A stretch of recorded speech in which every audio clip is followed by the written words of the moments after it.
Ladies and gents, welcome back. Holy cow. Lots of people waiting in the chat room already. Wow. That's what you get for starting everything early. Holy cow. What a week. What a week to get us started on this whole thing. And hey, why don't I bring the chat right in here with us? Hey, wow. Okay. Just got to catch up on things right now. I was running just because I had to get a drink before I started streaming. Put a lot of things together for this stream tonight. Looking forward to it. We're back again on another Friday. It's crazy. For those of you who are tuning in for the first time, if you're watching this after the fact, this is the live show. This happens every Friday at 6:30 Pacific time. That's 9:30 Eastern. And then every for all of you that are watching this after, or for all of you that are here live, sorry.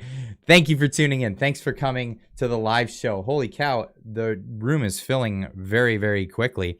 And so what I do on this channel here is I make videos in the mornings. Things have taken a bit of a detour because of the inquiry into the use of the Emergencies Act. So I've been doing things morning and evening. Lots of stuff going on, but I'm going to get back to my normal daily morning routine. And since I found that I have this incredible networking ability that I didn't know that I had, I've been reaching out with people and having conversations with, really interesting people over these past few months. And I for the first time, tried it out.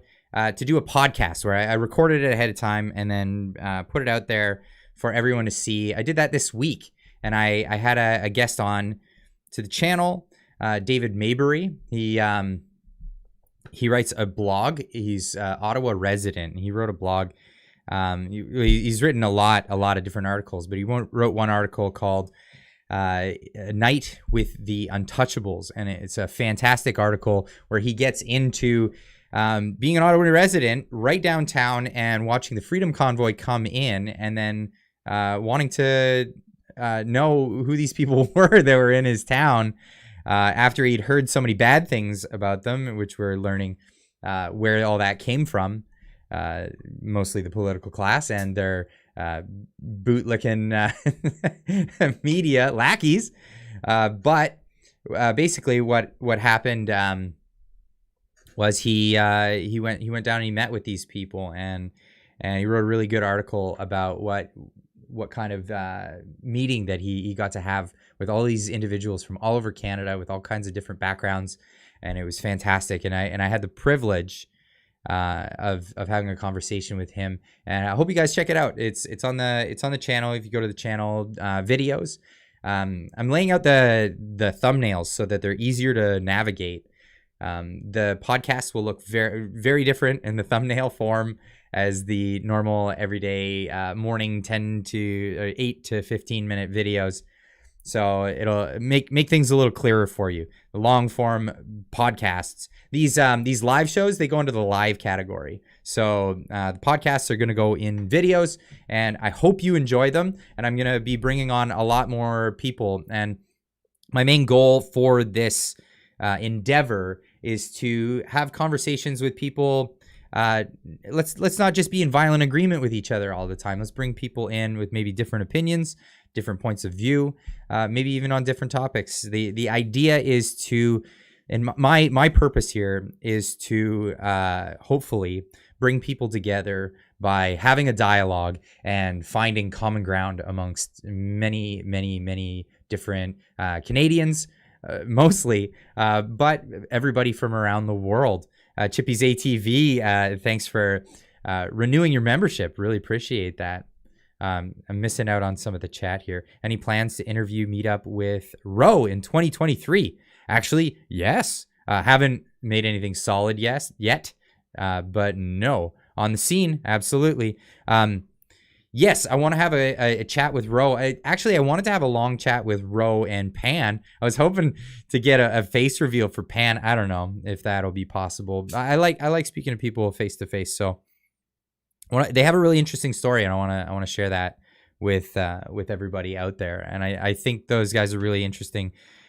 people, and I'm sure a lot of you have been able to catch up with them with the inquiry, and they've had quite the audience with doing like 12-hour days. It's insane what they've been doing over there on the War Campaign channel, but doing like 12-hour days with the that has really introduced them to a lot of new people, and I big kudos for those guys over there. Hail the War Campaign. They've been doing such a bang up job, and I wish them tons of luck in the future. And yes, I would love to have them on for a good chat, because believe me, they have such an incredible story, and I want to get more into it, more in depth, because when you have short conversations or short get-togethers on YouTube and things like that, and there's other topics involved, you can't really get that in depth in conversation about a thing. You introduce yourself and then you move on. You talk about the other things.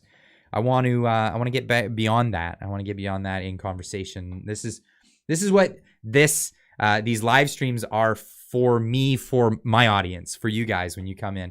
I like to have these long conversations with you guys, and I would love to have these conversations more with other people and bring more out there to the community. But where are we here? Hold on. We got stuff going on. Redneck with the $5 super chat, confused here. China da, banana da, or a way to combine both. Chananada? I don't know. Yeah. Well, we'll get into some of that stuff. And G Meister, thanks for renewing your membership to the channel. I keep saying sub, but membership to the channel. I'm sure all you guys are subscribed to the channel. Christia, I don't snore coke, and I'm not twitchy much. Freeland. Yeah. I made the joke yesterday. Don't be so hard on Christia. She has, it can't be that easy. It can't be that easy, holding that many demons into such a small vessel. It's just, you would squirm too. I'm sure you would. So just keep that in mind when you throw out that criticisms. Just keep that in mind. Absolutely. A lot of Venezuela. Venezuela. Oh, I like that. That's really good. Oh, too funny. But where was I going with this? This is how I get sidetracked by the chat so easily. Welcome to China, the new China-inspired banana republic of the North. Yeah. So much to get into. I hope I can maintain my voice. So I got sick earlier in the week, as you guys know. I had to take a whole day off, and then I only put one video out that day. And I feel like I'm slacking if I only put out one video in a day. It's crazy. I remember a time where it was like hard to put a video out in a month because I was doing other things where it had a lot more to do with like filming and editing and all that stuff. And now when I put only one video out in a day, I feel like I'm slacking. But here we are. This is the way we do things here on the Clyde Do Something channel. If you're not doing something, well, do something. Get with it. How do you like my new banana flag, lol? Well, okay, we'll get into that. I like it. It's funny. Oh, I got it. But yeah, I got sick. Earlier in the week. I'm recovered now, but the voice is still just kind of weird. But that's not going to stop me. I'm still going to have some wobbly pops with you guys after in the Discord. So be sure to join for that. The link is in the description down below. That's a Discord community. If you're unfamiliar with Discord, it's another social media platform. It's a fun one. It's a great one where you can join different servers. Within those servers is chat rooms. But one thing that's great about it is within the community, you can join people in voice and video chat, and they host some of the best voice and video chat for this kind of for any communities that I've seen across a number of different platforms. So the voice and video is fantastic over there. Dustin Gray with the $5 Canadian super chat. In regards to Freeland being a millionaire is difficult, so Trudeau must be having a hell of a time. Oh, poor guy. It's so hard to embezzle all the taxpayers' dollars from them. I mean, or earn it in a lawful way. Something like that. Don't call Janice when what? What? Don't call Janice when wife is gone. What? Oh, so that's I don't know how you know that, or maybe that's just a crazy coincidence. But my wife is going to be going for a 2-week period. She's taking the kids too to Japan, and I'm going to miss them real bad. It is a thing, and I'm sorry that I'm saddened. I'm saddened that I'm gonna lose my family for 2 weeks, and I'm gonna be all by myself to have to take care of myself. I'm terrible at it. I'm too busy doing this stuff. I can't even take care of myself. So that's the thing. That's the thing. You catch the part where he let slip that yes, I did catch that part. They needed the EA to enforce the vax mandate. We're going to get into that. We're getting into all of this stuff tonight, guys. We're getting into all of it. Did you know who Janice is? Do you know who Janice is? I'm not sure who you're talking about, Janice. Janice. There's a few Janices online. I'm trying to think of Janice. Somebody will have to fill me in on that one. Unfortunate. But why don't we get into this? So some of the first things I like to show off at the beginning of the stream, just as everyone's getting in here, it looks like a lot of people are already in here. But one thing I like to share out, actually, before you do that, where did you get the notification? I didn't put a notification on Twitter, or sorry, on Discord this week. Did you get notified of this live stream? I know some of you were here before it even got going, and some of you showed up later. Type it in the chat. Did you get your notification from Twitter? Did you get it from YouTube? Did you come in early? Or did you come in late? Let me know in the chat, because I'm curious, because this kind of information helps me along and helps me to get it out for you. Oh, Joe put it in the Discord. Okay, it was in the Discord. What do we got? YouTube, phone and computer. Oh, wow. Okay. So lots of YouTube notifications still going out, which I think is great. YouTube notifications. Amazing. Notified me. I was 10 minutes early. Awesome. Wow. Okay. Lots of people getting notified by YouTube. I went to Mexico for 2.5 weeks. Almost no masks in airports. I'd say 5 to 10% of people wearing masks. Okay. So I live in the West Coast. And we almost never see people wearing masks. And just like when you do, everybody's just like, oh, that guy, it's that guy, or that crazy lady, or that crazy person. That's just the image out here. People don't wear them. Getting close to 1K. One more viewer. Smash the. Wow. Okay. Yeah, we got 1,000 viewers on the channel tonight. That's amazing. Big ploy for you guys to hit that like button, because one thing that does is it lets the algorithm know that this is something that you would like people to watch. You like it yourself. You let people know. You let the algorithm know. The algorithm goes, hey, awesome. I know people like this kind of thing. So really appreciate. It's just a little button right down there. Give it a little tippity tap, and then we'll get on with some of this stuff.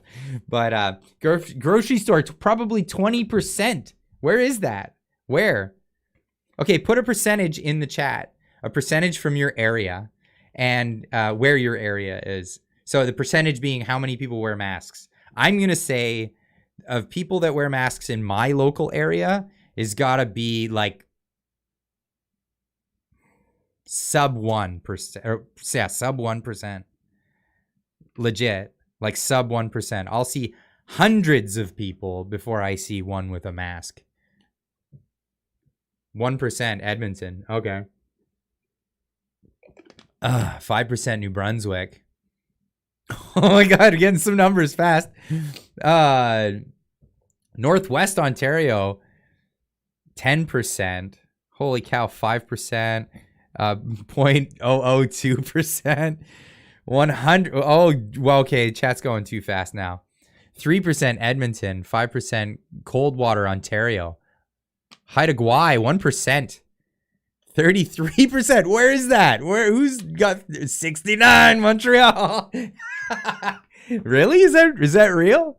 Is that real? Above 50% of the people are still wearing masks. Unforced. Penticton, 10%. Really? 10% in Vancouver. That's kind of, I know, like, they're hypocrites, right? Like, they'll go along with the whole thing. Even though they don't have to. 40% in Trail. Shut up. I don't believe that. Really? In Trail? Like, Trail's pretty rural. What the? Lots of 3% in Halifax. You see people even out in the eastern coast, man. They're just like, nah. Small town Saskatchewan, 50%. How?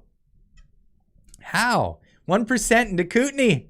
Yeah, see, that's like similar to here in BC. Rural BC. Just like, no, not doing it. But what? Trail BC. I don't know. 33% in Antarctica. What? So there's 3 of you and only one of you wear it? That's too funny. 10 to 15% in Terrace, BC. Unacceptable Fringe with the super chat. $13.99, my man. I was going to say a bunch of nice things, but they'd have to be redacted because I'm not a transparent person. But I've never called you any names for the record. Have a good stream. No, you haven't called me any names. Not at least none like our crime minister has been calling unvaccinated people. But we'll get into that again. I got to do a weird thing with my voice to make it sound normal. It's odd. Hopefully the soda stream helps me through this chat, and then we're gonna go have some wobbly pops after. But why don't we get into some of these memes? Why don't we get into this? See, these are some of the ones I just found on Discord as we were about to go live. So check it out. Glad to see the transparency at the Emergency Act inquiry. I posted this one a bit ago.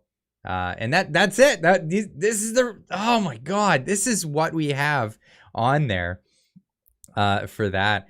Peter with the $5 super chat. I love Canada. We love you. We love you. Right back at you, mother. Right back at you, brother.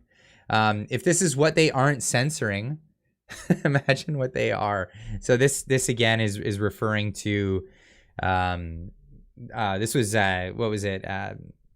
Lametti talking to Mendocino, saying, how many tanks are you asking for? I just want to ask Anita, who's the defense minister, how many we have on hand. I reckon 1 will do. And then this is the redacted stuff. I wonder what they're actually saying there. Interesting. For those Americans are all doing their Thanksgiving memes. We did this a month ago, but happy Thanksgiving for all of our American friends down south. But I love this meme. I just share it. It's just, it kills me. And I don't know, maybe you got to be a parent to appreciate this one. Clyde will turn into a lizard after midnight. What? If you feed me after midnight? Maybe. Like one of those gremlins. But yeah, if you're a parent, you'll get this one. Absolutely. Because you spend all that time making the food, and then all they want is the dinner roll. That's it. That's all they want. The left owning every single institution, and then if you can't see the fine print here, there's the one arrow that just goes right through the mask. One billionaire that likes memes. Twitter is becoming a place. Now, again, I used to go to Twitter and tell people on the channel, I go to Twitter so you don't have to. It's vitriolic. I call it the hyperbolic chamber. People are crazy. It's road rage on steroids. People have anonymity. Even people who don't use anonymity behave badly. It's like, and I liken it to, it's akin to trying to have an intellectual conversation with a chihuahua behind a chain link fence.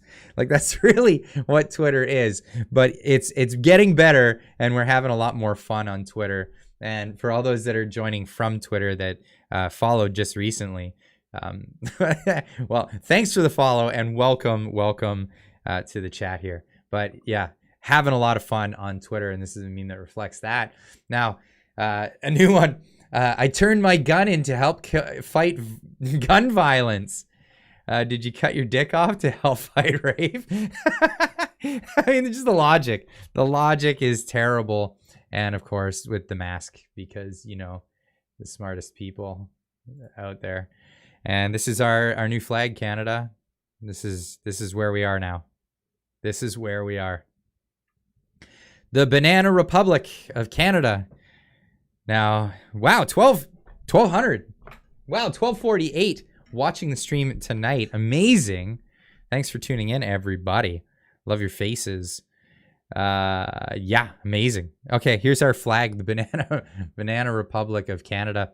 We've got Global News is committed to bringing Canadians the unbiased, impartial news they need. Despite what conspiracy theorists say, we remain objective. Now, if you'll excuse me, I have to get back to work. These are the Ferryman's Toll. He's got some good memes. He does really bust out some good ones. Dan Cohen with the $20 super chat. Not saying anything, but thank you so much. Really appreciate that. Thanks for supporting the channel. And I'm gonna need it. I'm gonna have to. I'll have to hire a maid because my wife's going away and I don't know how to take care of myself. I'm inept. No, I'm okay. I'm joking, but I have like I'm sure a lot of men say this, but I have the best wife. I love my wife. She's the greatest. She's the greatest ever, and I love my kids. They're fantastic. They're just so sweet to me. And my wife, she stays home with the kids, and she loves having all her time with the kids. But she makes homemade bread all the time, and she makes homemade peanut butter and homemade jam, and she makes homemade everything that she could possibly make. But she makes my lunches every day, and without her, my lunches are gonna suck. They're gonna suck, and fast food sucks. So I'm probably gonna put on some weight while she's gone, and that or starve. I don't know. Way to go, Clyde. Closing in on 100,000 subs. We'll get there. We'll see how that goes. I'm hoping maybe by Christmas. That'd be a brilliant Christmas present to get that silver play button to hang on the wall. I'm gonna have to find a place for it over there or something like that. Yeah, I'm spoiled. I'm absolutely spoiled. But yeah, I mean it's what you invest your time into. I invest a lot of my time into family, and I think that's a really important thing. And I can't stress it enough.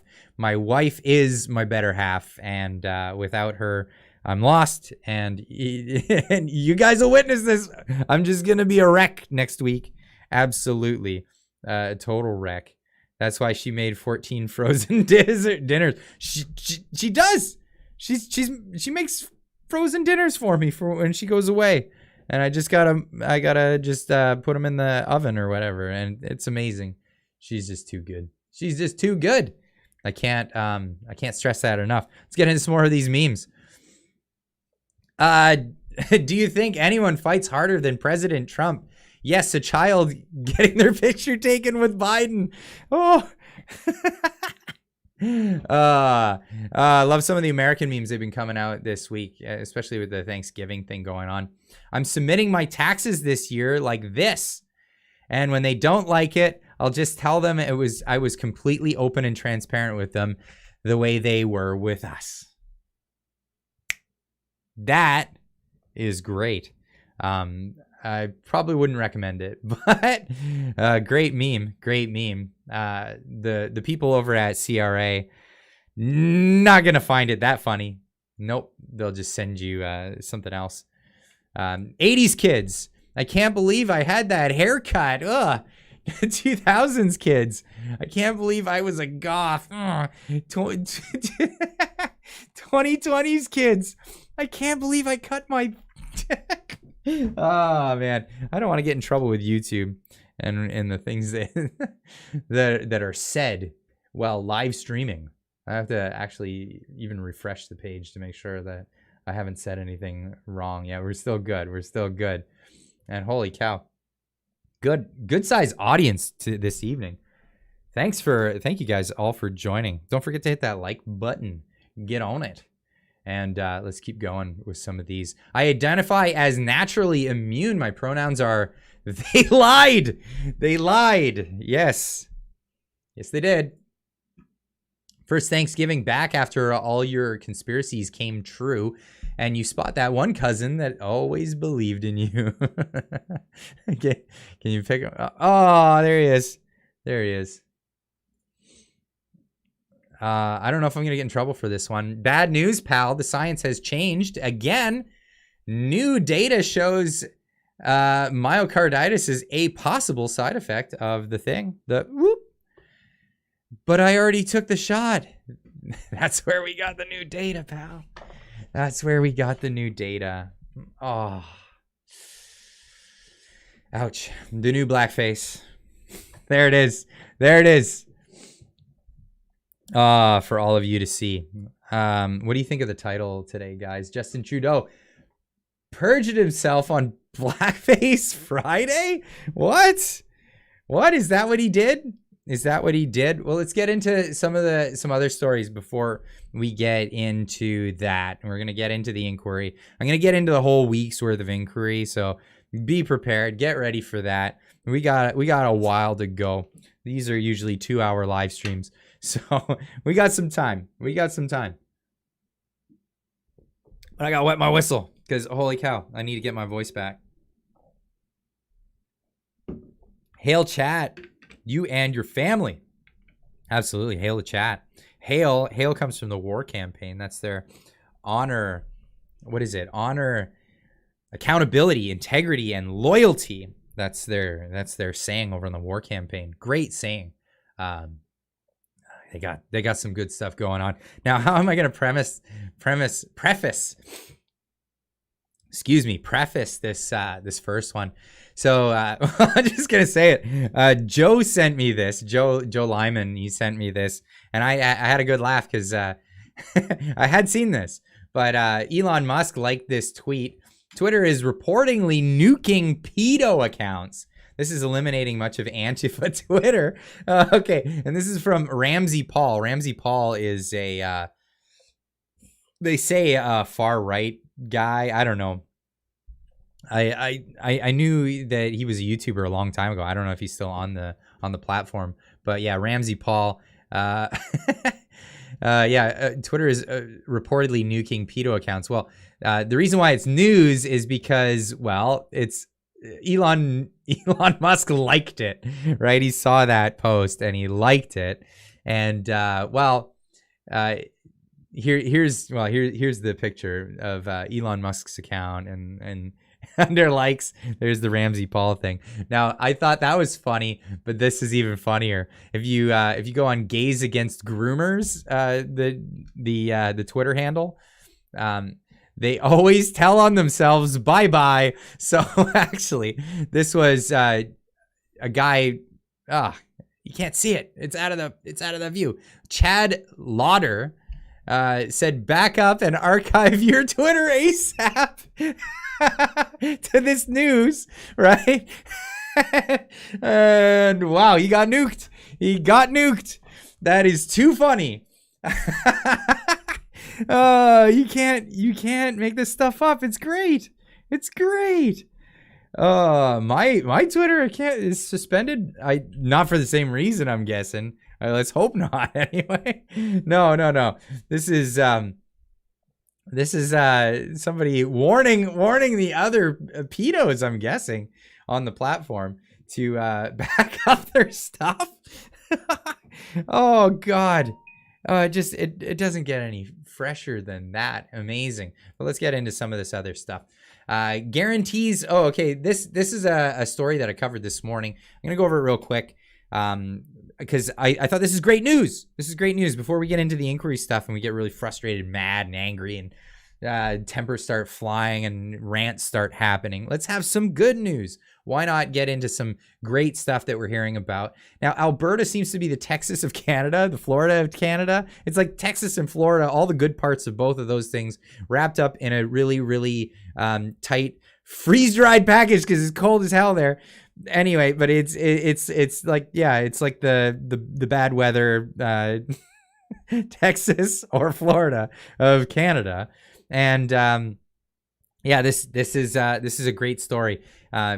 They may not have good weather, but they have good governance, apparently. And Alberta, get out of your webpage. Alberta bans mask mandates in schools, guarantees in-person learning option for students. Now, this is fantastic. Edmonton, South Florida, Edmonton, North Texas. Yeah, sure. Oh, if only you had the weather, I'd be there in a minute. The government also said students from early childhood programs to grade 12 can't be denied in-person education whether they wear a mask or not.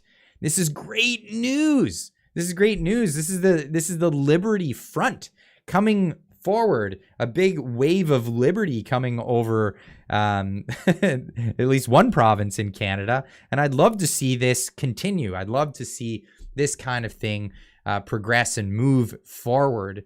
And if we're going to talk about progress and being progressive, let's be progressive with liberty.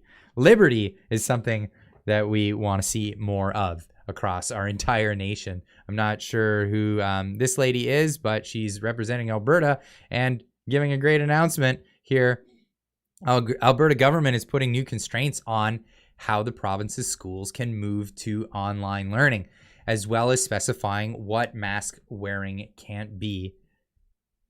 And specifying that mask wearing can't be a condition of attending class. Now, this is important, and I can't stress this enough. When we have like things like a constitution, we have a charter of rights. These are things that are meant to limit government. They're not meant to give people privileges that can be taken away from government. No, these are like affidavits or announcements to the government. You shall not do this thing to the citizenry or the people of this land. And I love how they use the words here. The Alberta government is putting new constraints on how the province's schools can move to online learning. So they're now limiting what the school boards are allowed to do. And this is long overdue. This is long overdue for them to limit what these school boards are capable of doing. I mean, these school boards, they feel like anything is within their purview. Everything. They are allowed to just do whatever they want willy-nilly. Hey, all these like, and I've always hated it when people say there ought to be a law. There ought not be a law. And when people say there ought to be a law, if there ought to be a law, there ought to be a law not to that we stop making stupid laws when people think there ought to be one. And that's the thing. Oh my God. See, I'm going into rant mode already.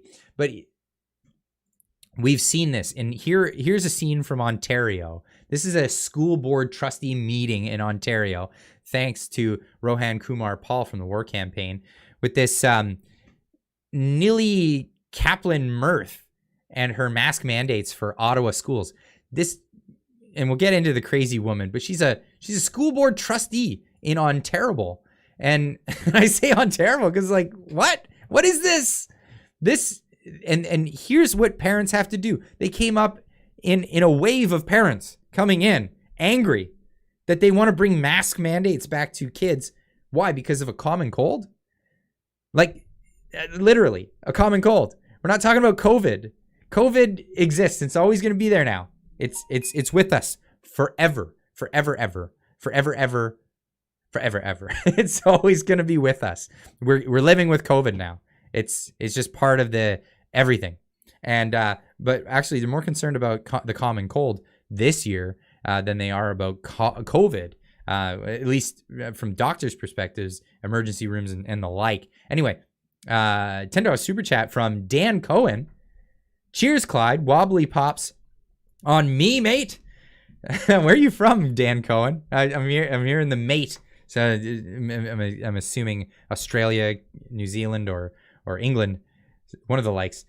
Keep up the good work. You do a splendid job. Big yourself up, brother. From DB Cohen, and the Wave of Liberty from Aylmer, Quebec City. Why did I say okay, mate from Quebec City? There we go. Unless that's something else. I'm assuming Quebec City. Anyway, thanks for the $10 super chat. Big ups to everybody. Absolutely. You're my morning news, Clyde. Oh, awesome. I'm glad to hear that. I've been slacking though lately, and I really need to keep up with things. And I hope to be able to now that the inquiry is over, catch up to my usual routine. QC is Quebec. Oh, okay, but I saw ... so I assumed Quebec City. Okay, it doesn't matter. Quebec. QC is an acronym for Quebec. Okay, sweet. Well, thank you so much, Dan Cohen. But yeah, let's get back into this. So I keep getting distracted. Yeah, you actually cut through the MSN BS. I try my best to. And here's the thing as well. If I screw that up, I'm very easy to just admit that I screw it up and make a whole video talking about how I screwed it up. So, I mean, humility, I think, is the most important thing when you're trying to tell people about stuff. It's trust is everything. And before I get on with the story, I want to talk about the trust thing. And trust, I think, is very important. And the reason why I think it's important is, well, here's the deal. I'm a mechanic by trade. I know I do this news thing. I do talking on the internet, and this is kind of a newfound pursuit that I've seemed to be doing pretty successfully at this rate.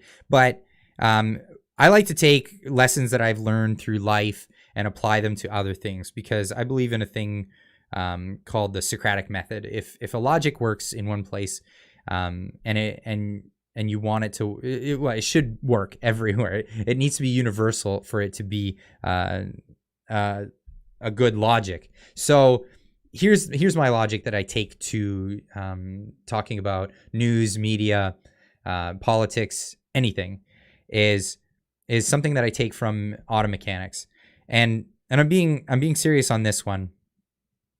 In the shop, it's easy to make a mistake and to hide when you've made a mistake. As a mechanic, you're dealing with service writers and you're dealing with customers that don't know as in depth what it is that you do, right? So all you have is faith. You have people's faith in your ability to be honest with them, and that's trust. And when you lose that trust, you may get it back one day, but it takes so much more to gain back trust than it is to gain it in the first place without ever having lost that trust. Now, it's really easy to mess up a job, break apart when you're trying to install it. Say you're trying to install a wheel bearing, you press it in wrong, and it breaks it, and you say, oh, whatever, and you just put it together and you send it off. Well, it's going to come back, and then you could lie about that, or you could just be honest in the first place. And yeah, you messed up, and you know, it may cost a little bit of time. It might have to buy another part. But at the end of the day, here's where it's really important. One day in your life, you're going to be in a situation where everything points at you. Something goes wrong and everything's pointing at you, but you were innocent in it. You didn't mess up. You didn't make a mistake, but everything looks like you were the one who made that mistake. That's the day that you need that trust. And if you waste it on something stupid, like a wheel bearing, or setting up the hoist wrong and damaging something, or just doing something stupid that's minimal, if you waste it on that, no one's gonna have your back when you need it most.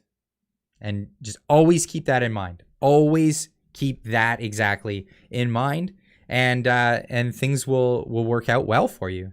And that's the approach that I take to talking about the news, talking about all of this stuff.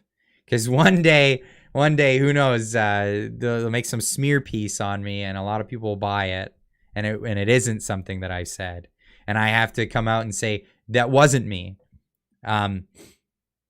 If I've always been upfront with everybody and always admit when I make mistakes and talk about it and be open with everybody, then that's exactly the time that will come in handy. So that's my approach to things. That's absolutely my approach to things. Honesty above all else. One other benefit to being truthful to people is it's really easy to remember the truth. So lies are crazy because the amount of memorization that you have to have, and all this like 3D thinking about like other fictions all around the world. You have to really it takes a lot of mental energy just to make one lie. Because then you got to back it up, you got to back it up, you got to back it up, you got to lie, and you have a compound of all these lies just to, just in order to have that. Get into this chat. Redneck with a $2 super chat. Alberta, Texas, Florida, Quebec, California, New York. Changed my mind. Oh, absolutely. You need to come back to Calgary during a Chinook. That would be a fun time to go, actually. That would be a fun time to go. I think I'm planning to go for the Stampede this coming year. Where hopefully it works out. I want to go for that. I'm going to meet up with some cool people. Some cool people there. Probably Derek Smith. Maybe some other cool friends from the area. I'm not going to make any announcements on that yet. Oh, excuse me. I'm just trying to maintain my voice. I lost it earlier this week, and I'm making sure that I don't lose it now in the stream. Anyway, getting back to it. In Ontario, they're having a hard time with the teachers, and this is the Neely Kaplan Mirth. We're going to get into who she is. Thank you, Rohan Kumar Paul. Go follow him on Twitter. But this is the parents coming to the school board trustee meeting as they're trying to reinstill mask mandates for kids who should not be wearing masks. Like, it's just ridiculous at this point. You're a fraud. So they're having their meeting. I guess I'm just narrating it at this point. They're having their meeting, and all these parents come in, and they're in protest. No, you're not doing this. You're not making this rule happen tonight. We're not going to stand for it. And what do? They all just get up. They just get up. They adjourn their meeting. Not happening. We're not having this meeting. Not with these plebs in the room trying to, I don't know, have some sort of say in what happens in their child's education. No. They're not having that. We want to have this meeting in secret. Oh, it's amazing. I love to see this stuff. But so that's that meeting, and here's this woman. This is the one. This is the Neely Kaplan Mirth who blocked me on Twitter. By the way, never had an interaction with this individual. Somehow I'm either on a block list or she knows who I am. I've mentioned her in videos, so maybe that's it. Either way. This is just insane. And she appeared on a news radio show where this news guy, he talks to a lot of people in this field, this area, and he gets into it. But have a listen. And in fact, in this situation, it's more important, he went on to say, that kids don't touch their masks because RSV is spread more easily through surfaces, when they touch their faces, when they're sneezing, when they touch other surfaces. RSV, by the way, is like another type of respiratory infection or cold that they're talking about this year that they're actually more worried about. They're not worried about COVID like they are about RSV.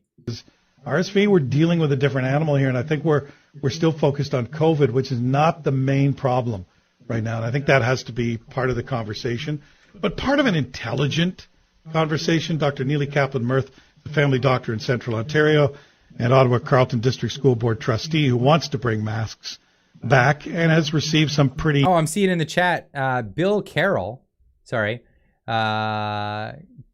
Coraline Jones saying Bill Carroll, 580 CFRA Ottawa. Okay. I didn't know. Nasty comments from people. Worried, in fact, that those nasty comments may persuade new trustees to vote against mask mandates. Doctor, thanks for joining us. You're very welcome, but I have to start off right off the bat by correcting the misinformation that you just said. So COVID is not gone. COVID is still very much here, as is influenza, as is RSV. So you're quoting somebody from Johns Hopkins who's only talking about RSV. In what we are saying... Well, he's also talking about it's not the main problem. Don't interrupt me, thank you. What we've been talking about all along is the need for a layered approach. What we've been talking about all along is that we should be doing all the things, using all the tools that we have to help to keep children out of hospital. So, right now... Doctor, hold on. I'm talking... I'm sorry. Well, doctor, okay, then I won't doctor, interview. I'm sorry. If you're going to start the interview... Hang up on her. Just hang up on her. Good for him. Good for him. Look, this is the kind of anger we don't need right now. No. This is the kind of immaturity we don't need right now. I've spoken with Dr. Paul Remiliotis and others on this show. This article from the CBC quotes many other local doctors as well. COVID is not the main problem. It's not what is filling up the ICUs. It's just not. This is why she gets angry emails and angry texts. That attitude, right? Accusing me of misinformation, goes on an angry rant, won't even let me respond. Oh, and she just spits this. This is why I say the angry chihuahua behind a chain link fence, right? This is what Twitter does to people. It turns them into this. Well, at least angry Twitter, crazy COVID infused Twitter. It's just insane. What's this? They will be mounted shooters at the Stampede. Oh, they will have mounted shooters at the Stampede. That would be awesome. What? I don't know anything about that. There's lots of places still requiring the jab for entry, even with all the data. I don't know of those places. I haven't seen any of those places anytime recently. But that's beyond me, for sure. Where was I going? Where was I going with this? I get sidetracked so quick. Crazy lady. This is these are the people that are at the top of our society right now. Now, honestly, we're getting a lot of information of how government works now. We're getting a lot of information, and here's the problem. I think a lot of us have been asleep for way too long. We've been reneging on our civic duty, and shame on all of us, right? Shame on all of us, not just me or whatever. We just haven't been active enough in civics. We haven't been active enough when it comes to getting out there. She wants to get Stampede on. You said what? What? I'm missing it. We have been neglecting our civic duty. And what happens when you neglect your civic duty? Well, I liken this to like a townhouse complex or an apartment building. If any of you have ever lived in a townhouse complex or an apartment building, you'll get this. You'll understand where I'm coming from with this. So at a townhouse complex, the way it works, or an apartment building, or even some like, it's not townhouses, but it's a neighborhood co-op or whatever. And they'll have these areas where, you know, it's all under this particular, out here in British Columbia, we call it strata. In Ontario, I believe they call it a co-op. This kind of thing. Let me just get to this real quick. Keep up the good work. From Coogan 421, $10 super chat. Thank you so much. I watch the local legacy media and it makes my blood boil, as does mine. Holy cow. I look forward to feeling sane when I watch your vids. Hi from Calgary. Thank you. Thank you so much. I appreciate that. Now, how I liken this to that is, here's the deal. Those places, they'll be run great if people had time enough. If they had enough time to join the council of the homeowners association or whatever it is, right? And join these things. But what ends up happening, block watches too. Yeah, that's right. So what ends up happening with these things is you get these old bored housewives that have, like, the kids are all grown up and they don't have a job or a career or whatever. I got nothing to do. And then they start noticing things around the neighborhood. They're like, oh, Ethel her door is not the same color as all of our doors. And, stupid stuff that just doesn't matter. Oh, they didn't cut their grass on time. It's getting a little long, and then they bring it up, but people just dismiss it. It's like, I don't care. I don't got time. I don't care. I really don't care if guy forgot to cut his grass this week. He'll get to it, and if it becomes a problem, you don't have to form a committee about it. And this is the whole point. That people will form committees, the Karen committees in people's neighborhoods, the committees of Karens. and this is what happens, right? You get these busybody people that just, they can't help themselves but mind other people's business because they got nothing going on for them. They got nothing. And then they find meaning in something. They'll find meaning in something so obscure or stupid, like Beanie Babies. I love it when they, like, if you get obsessed with Beanie Babies, great. But don't worry about other people's stuffed animals because they don't comply to the Beanie Baby archetypal thing or whatever. And this is the problem, right? People get obsessed about a particular thing. Karenism. Yeah, we'll call it Karenism. But then they form committees. And then they want power over people. And this is where it gets dangerous. And we see it in our local homeowners associations and our strata councils or co-op councils, things like that, where people, they start to feel like they've got a bit of power and it goes straight to their head. It goes right to their itty bitty Beanie Baby head. And then they go insane. They literally go nuts with power. And like the tiniest bit of power just corrupts them. It's amazing. And I've seen it so many times. This little tiny bit of power that they get, and they start just being the most awful people to their neighbors, their people around them, right? I can't remember who said it. Was it Kissinger? No, it was, no, I forget who said it, but they says, power corrupts and absolute power corrupts. Absolutely. And here's the thing.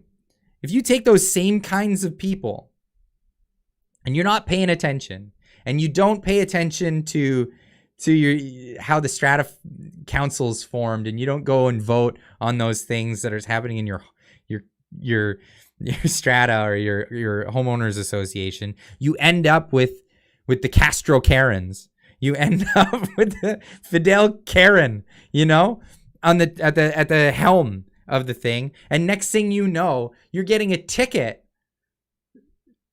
because they hired an inspector to come and make sure that all the blades of grass at your house face north and south, not east and west.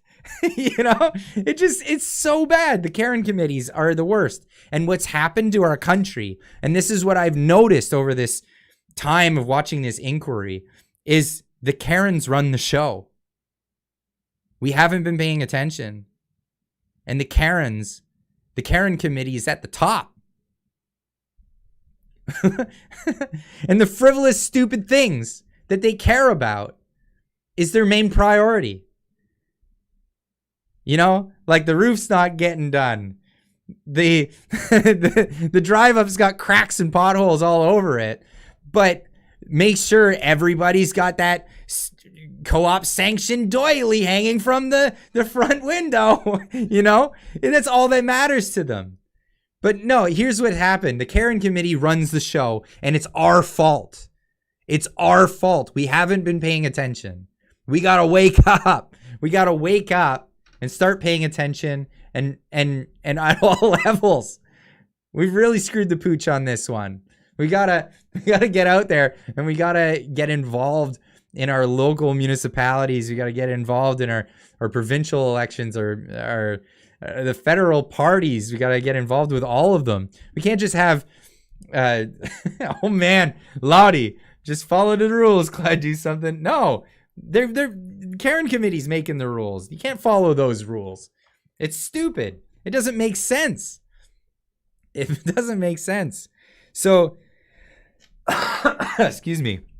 We've gotta make a change, and it starts with us, and it starts with we can't have this mentality of, okay, well, I'm just gonna every once in a while choose the lesser of the two evils. I'm gonna be presented with this guy, and then what is it?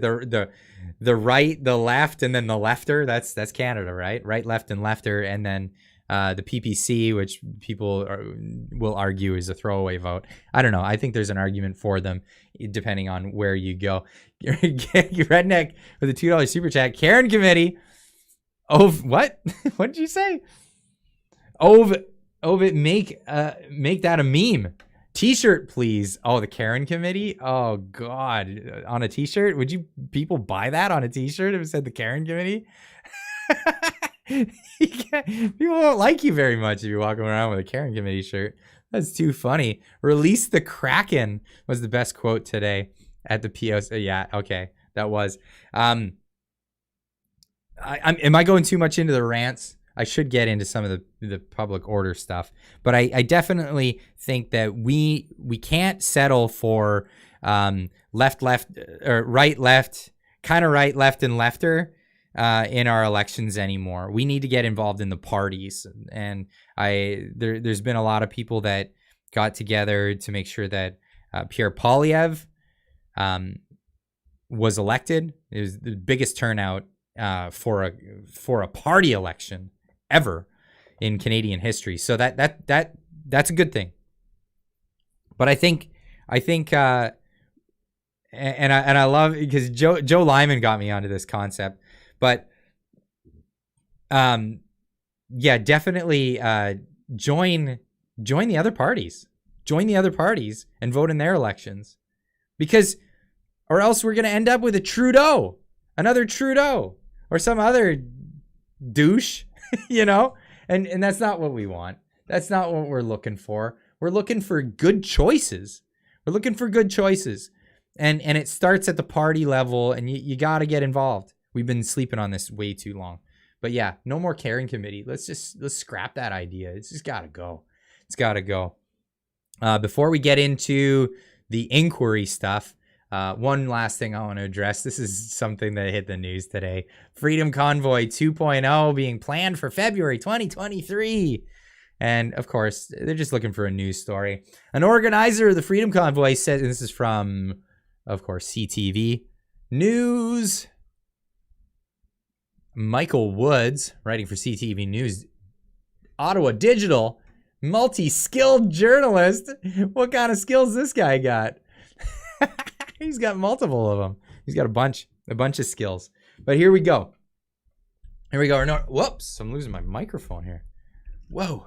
Organizer says he's planning a reunion in Ottawa in February. James Bowder, the founder of Canada Unity, the group that called an end to all vaccine mandates, posted on Facebook calling for a Freedom Convoy 2.0, February 17th to 2021 in Ottawa. Bookmark these dates, Bowder said in the post. Okay, so basically, he wants to have some people together.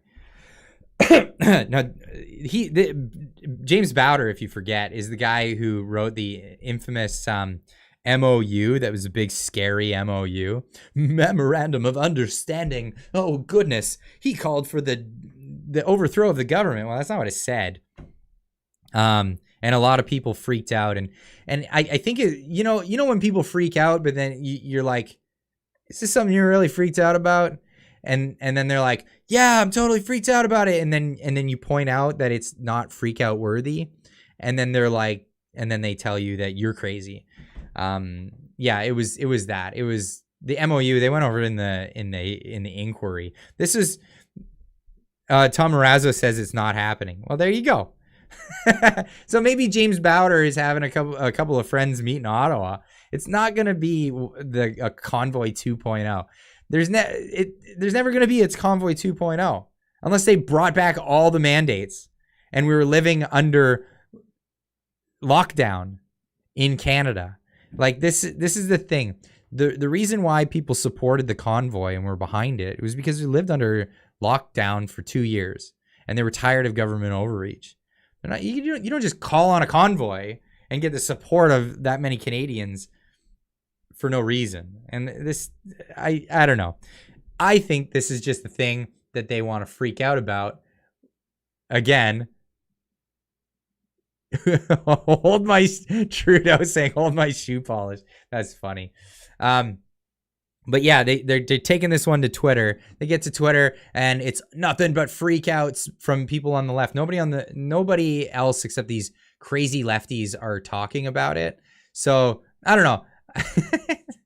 I just is it freedom about pronouns? What? Yeah. Anyway, it's all just crazy left Twitter accounts talking about this. Nobody else is really talking about it. But I mean, I could see people wanting to get together as like hey, I met a lot of friends.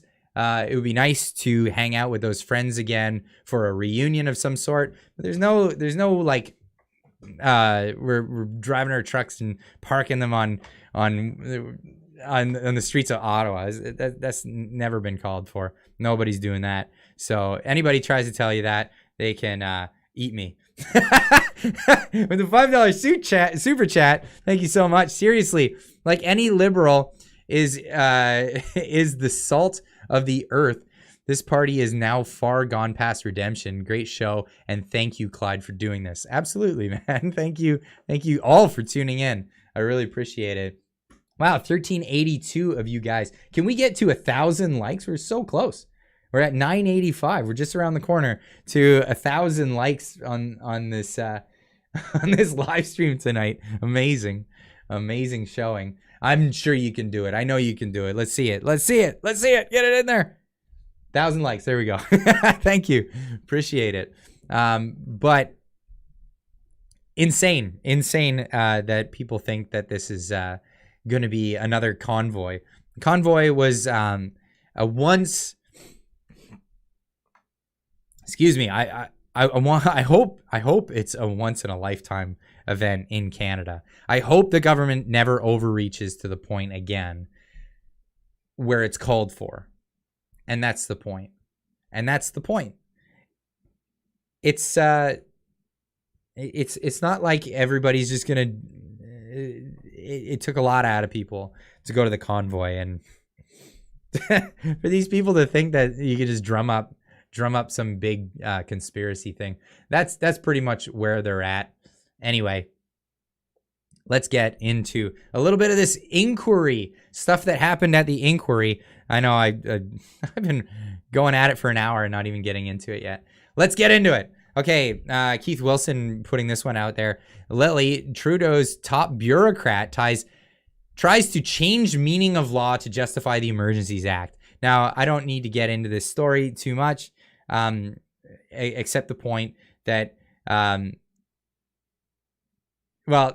the bureaucrats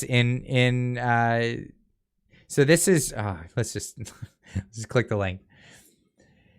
Forget the name of this individual. I know a lot of people were having fun with this one. I think she got, Meat Lump was the nickname last week.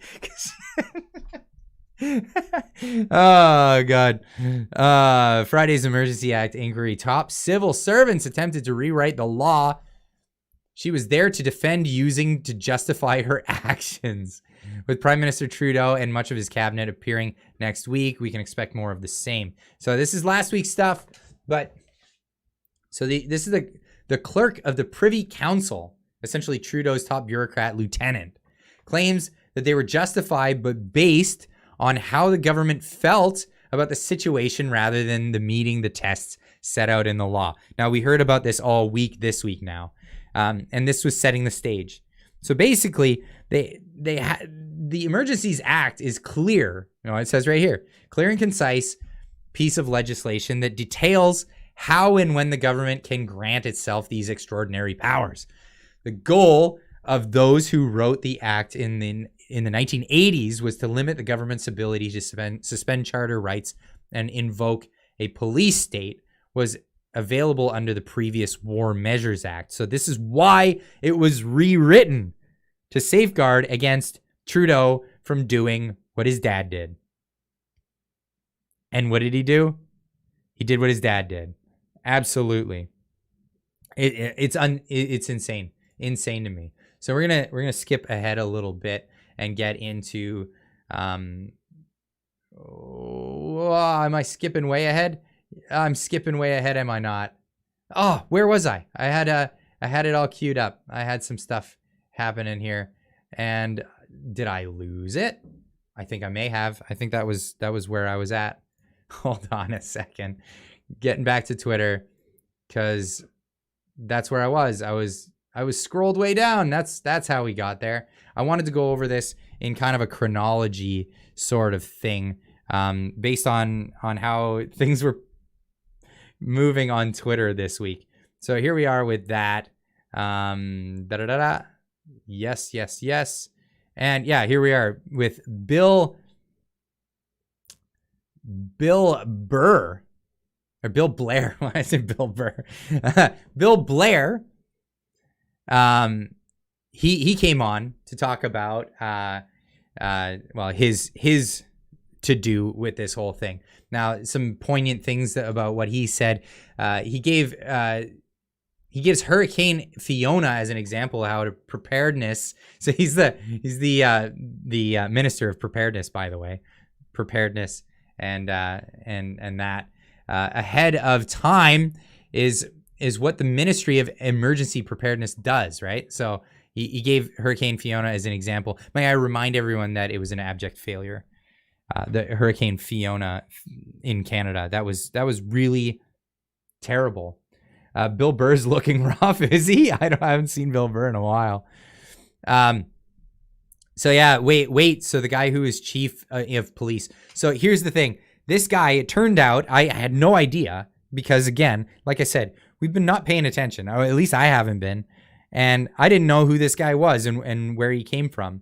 But the guy who's in charge of emergency preparedness, he was the chief of police in Toronto when the G20 happened. So this is why I said, wait, so the guy who was chief of police in Toronto during the gold standard of what not to do G20 protest is now in charge of emergency preparedness. Shake my head. What the actual F? It's just like, this is me in real time, just giving my thoughts on what was happening as it was happening. Bill Blair talking about his concern for people's ability to keep their business open, visit hospitals, and go through their daily lives would make you think he didn't vote for the mandates and lockdowns in his capacity as an MP. Now, this is where we start getting into rant territory and we start getting angry about stuff. And I'm going to hold that for a moment while we go through some of this other stuff. Now, this is from the Canadian Civil Liberties Association. The testimony of CSIS, talking about CSIS giving their testimony at the Emergencies Act inquiry. He's a blur. Yeah, there you go. Basically, what they did was they, as witnesses, they confirmed that CSIS expressed its view to the government that there was no threat to the security of Canada as required to trigger the Emergencies Act.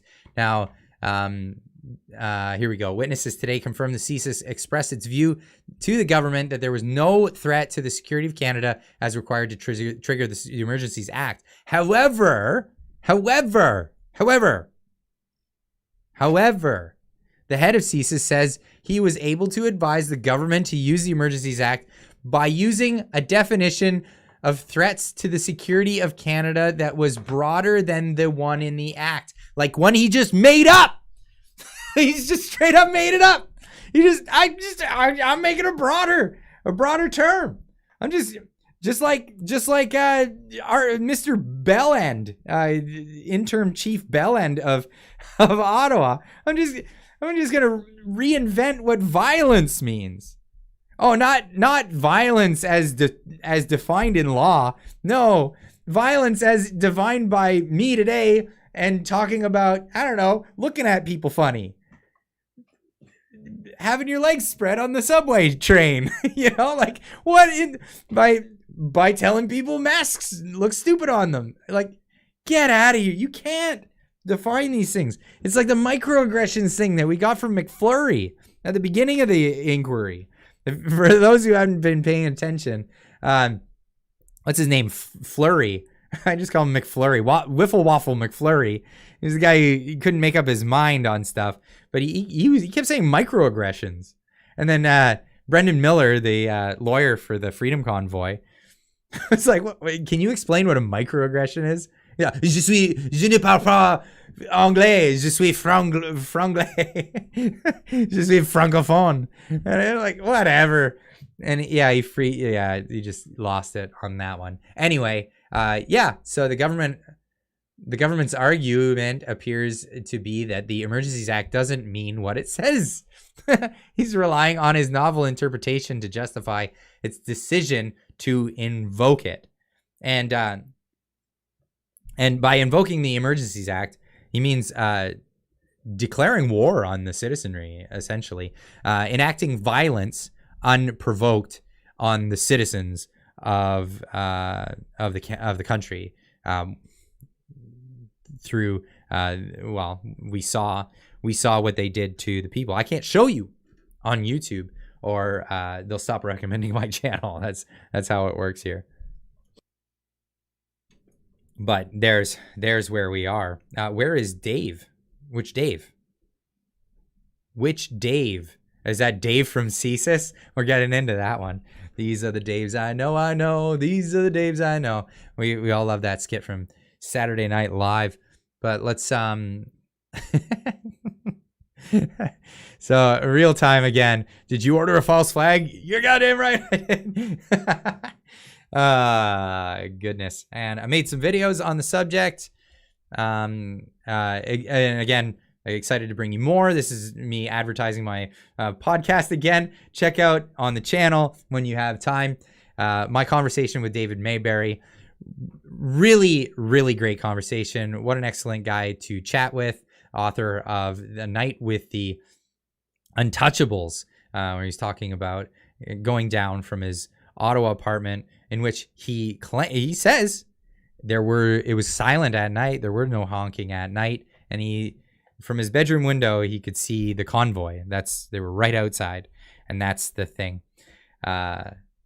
They all have their own hands, but they come from different mums. Kids in the hall. Yeah. That's right. These are the Daves I know. Anyway, Marco Mendicino claims he had never seen the infamous Nazi flag picture under oath at the Emergencies Act, despite citing it as a reason to invoke the act in the first place. Eat me with the $2 super chat. These are the Daves. It was kids in the hall. Lol. Yeah, that's right. But we get into that later. But yeah, here's Marco Mendicino. Craziness. Now, so the accusation was levied by the Freedom Convoy Lawyers Council, saying that it was Enterprise, I think, is a lobby group or something of the sort. So people started memeing it right away. Look at those Enterprise boys, got themselves in a whole heap of trouble again. Too funny. But yeah, here's Marco Mendicino. One hand, talking about at the time, and I forget. I'm gonna kick myself now for forgetting her name. She's a Conservative MP, but she being facetious in this, actually saying, "How is it that you let us walk through the convoy to get to work? You asshole." If it was this dangerous, Rachel, that's right. What's her last name though? Rachel Danchow. There we go. Yeah, she, being facetious, says, why, if it was this dangerous, and listen to the threats that he says that they did. Like, I just don't understand how you could be saying on one hand, there's all these strong ties and this is a national emergency for public safety. And I walked every day by these protests. It just doesn't really add up at all. Minister, sorry, just 10 seconds, Minister. Well, I would say first, it's not an insinuation. We got the advice from our law enforcement that we'd met the threshold. And secondly, Ms. I just can't believe you put us in danger in that way, to be Ms. honest. Like, there were Ottawans who were subjected to intimidation, harassment, threats of rape. I mean, and those were all supported by. But how could we have possibly been allowed to walk by that every day? Like, these were all supported by parties. These are all supported. Not one police report. And that was the most frustrating thing during this whole inquiry, was the accusations without a single shred of evidence. So accusations. Oh, this person, even McFlurry, Wiffle Waffle McFlurry, made an accusation about a homeless person getting beat up. He says, "Did you?" The cross-examination questioned him on it. Oh, so you saw the homeless person getting beat up? No, I didn't see it. Oh, okay. Well, you know someone who saw it. No. Well, you can't you can't do that. You can't do that. You didn't know, you heard about it? Not even third party, like fourth, fifth party. It's this is how things work in the government. The government doesn't stoop to reporting incidents. They just invoke the EA. It's insane. But the burden of proof is, show me a police report. You know, if somebody threatened you, you call the police. It's a thing you do. File a report, and then now you have proof. Somebody threatened me. I have a police report saying it. I mean, like, even at that, it's still just a complaint. But at least you filed it, you know. And if somebody assaulted you, you file a police report and you press charges. But not one case in the entire inquiry. It was ridiculous. They got their intel from what? Sorry, from staffers. Yeah. Wow. I mean, what do you say to that? Let's keep going. Confused by the logic here, she's condemning. This is Rachel Gilmore. I thought this was funny.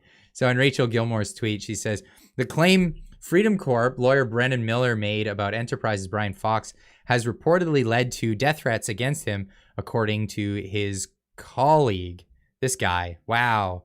Now, this is the thing. People are always quick to say they got death threats. And confused by the logic here, is she condemning or condoning waving Nazi flags?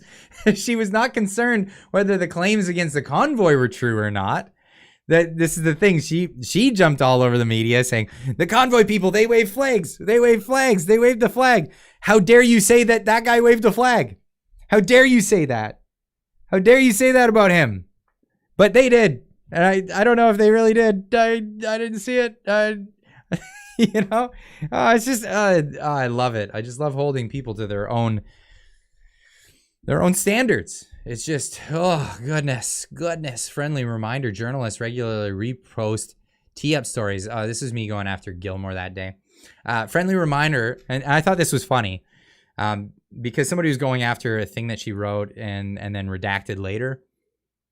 She says, friendly reminder: journalists regularly post a tee-up story when big news is expected. Listen to these words carefully. This is a person who's supposed to be a member of the media. A journalist is writing this.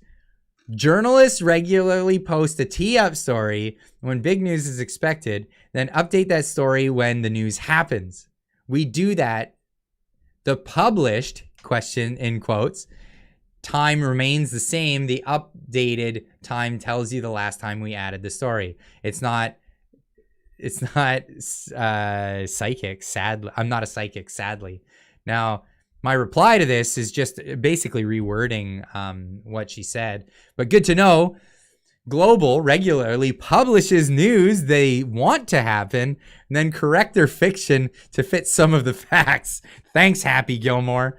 It's unbelievable to me. This is how it works in journalism. This is how it works. You're a journalist. They are journalists. I don't claim to be a journalist.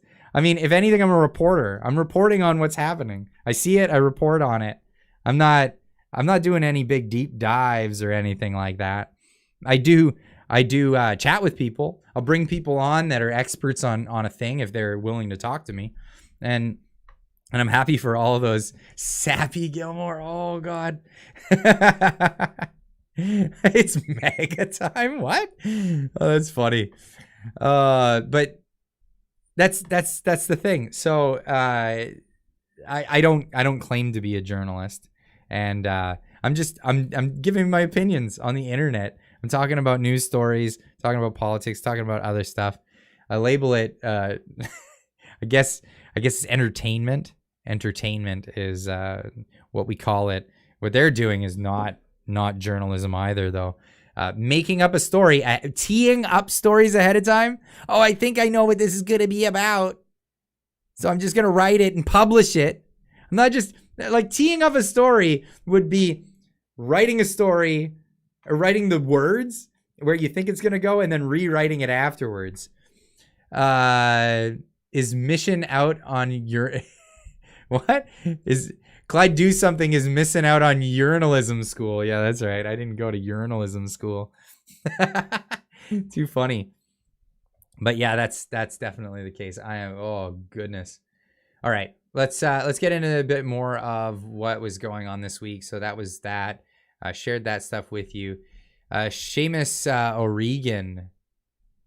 Oh yeah, this guy. Okay, I'll just play his clip real quick because he's talking about fear mongering, stoking people's anxieties. People have had enough going on right now. Like, we didn't go with like 2 years of anxieties being stoked and all that stuff from the Liberal Party, of which he's a member. But anyway, here's what he had to say. And what I particularly resent is the stoking of drama and anxiety amongst people, whether it be in my province or anywhere in the country. There is enough going on in the world right now that if anybody repeats the phrase that this will be a cold winter and somehow we're to blame, that is so deliberately misleading, as we've just spelled out for you again now. Anybody who talks about that, I don't care, anybody who stokes more anxiety in people than they already need, it's unconscionable. There is enough going on, and as we say in Newfoundland, people's nerves are rubbed raw. Everybody calm down. This is a good plan, and there will be more money in your bank account than there was before. Nerves are rubbed raw. Nerves are rubbed raw. Okay, so his party, his government, along with Trudeau and all the likes, they pushed us into the biggest spending we've ever seen in this country. Crazy spending on stupid stuff. Let's just throw money around. Let's just burn it in barrels. Let's just throw it around. Let's put people out of work, get their businesses to shut down because of a bug that a lot of people only a few months into it kind of figured, this isn't as bad as you all are thinking. And no, we're gonna shut down everyone anyway until we're gonna force everybody to take a medical intervention that people don't want to take. Anyway, caused a lot of trouble, stoked a lot of fear, but as soon as the economy starts looking like it's crapping out and it's all their fault, let's not get people afraid. Stop calling it's going to be a cold winter. Let's stop saying this kind of thing. Let's stop doing that. So Seamus O'Ryan Jr. says, our nerves have been rubbed raw. The Liberal Party has spent our way into this cold winter. They caused this inflation. Now we're dealing with the higher interest rates and higher taxes. Our wallets have been rubbed raw. Seamus, shameful O'Ryan or Regan or whatever his name is. I got no sympathy for these people in saying this stuff. Say it with me. Thanks to the Liberals, it's going to be a cold winter. Marty up north, saying it best. Amazing. Can't believe it. Anyway, so this is something that came out this week during the inquiry. So this was, and we went over it a bit earlier. So this was Marco Mendicino talking with David Lametti, who's the, what's his nuts? He's the Attorney General. So this is the thing. You need to get the police to move and the Canadian Armed Forces if necessary. Too many people are being seriously adversely impacted by what is an occupation. I'm getting out as soon as I can. So he's bailing. Peace. I'm out of here. You need to get that stuff going. People are looking at you for leadership, and and not stupid people like Carney Kath, my team. I don't know what he's saying there. And then the reply is, how many tanks are you asking for? I just want to ask Anita how many we've got on hand. And then he asked afterwards, it's not in the picture here. He says, one should do. I reckon one would do. So David Lametti, while maintaining that there was no interference with police, said privately to Marco Mendicino, you need to get the police to move and the Canadian Armed Forces if necessary. This is the attorney. Remember this. This is the Attorney General of Canada telling the safety minister to influence both the police and the military. That, like, what is this, staging a coup now? This is, and the main point was that this happened on February 2nd. This was way before the Emergencies Act. No tanks. Tanks, but no tanks. David Lametti, Attorney General of Canada, claims he received threats of violence and images of nooses online after being after being part of invoking the Emergencies Act to violently dismantle a peaceful protest. Oops. This is another one. Lametti simultaneously worried about the minorities in the convoy while calling them all racists. Also worried about systemic racism in a police force headed by a black man. And this is where I got really confused, and it was a big mind bend because I couldn't. And I'm watching War Campaign as this is happening, and I'm getting in the comments. But thank you, sir. Basically, David Lametti was saying, "Oh, we were worried about the black and indigenous people that were protesting."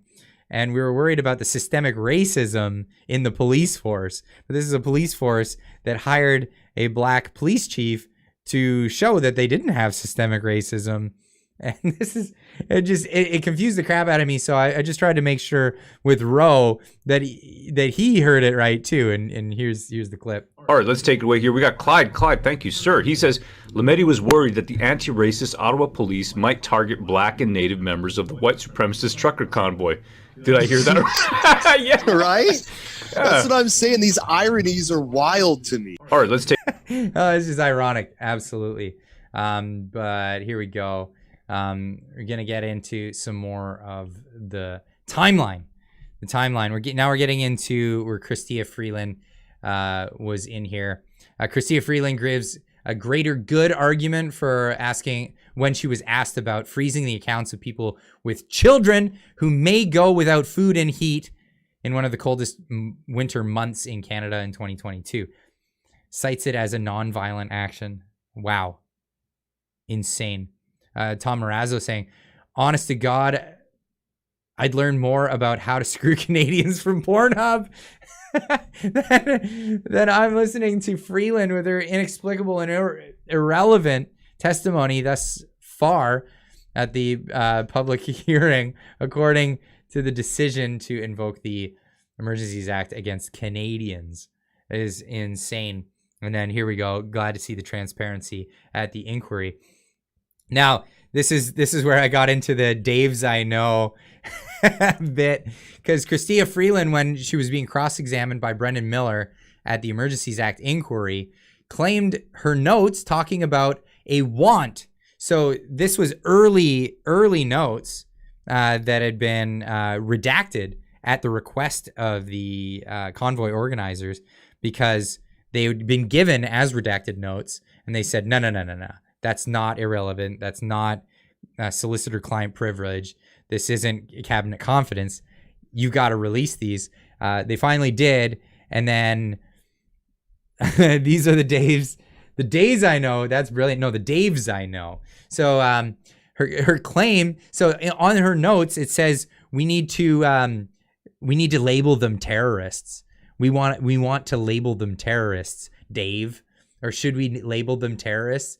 And so Brendan Miller asks about her claims her notes talking about a want to label the Freedom Convoy protesters as terrorists was not with Dave from CSIS, but another unknown Dave. He asked what Dave. She said, I don't know. I don't know what Dave.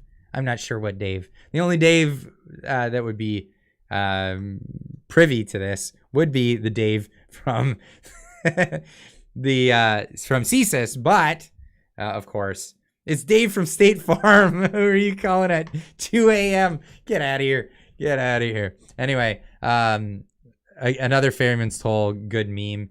We saw this earlier. If this is what they aren't censoring, imagine what they are. Talking about tanks. Now, this is another thing I pointed out. Ukrainian Nazis were trending on Twitter, and also Chrystia Freeland testifying at the POC. Was there any coincidence there? I don't know. Yikes. He gave $15 to the truckers. Get him. So another good point from this week. Trudeau's top staffers is the PMO.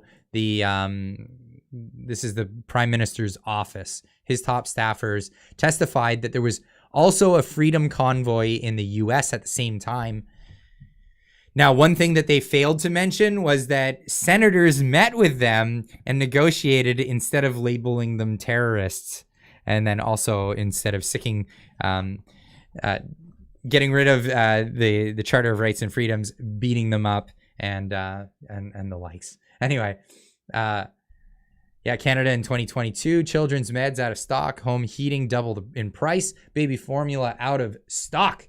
This is it's the country we live in. I'm just rolling through my Twitter at this point. This is funny.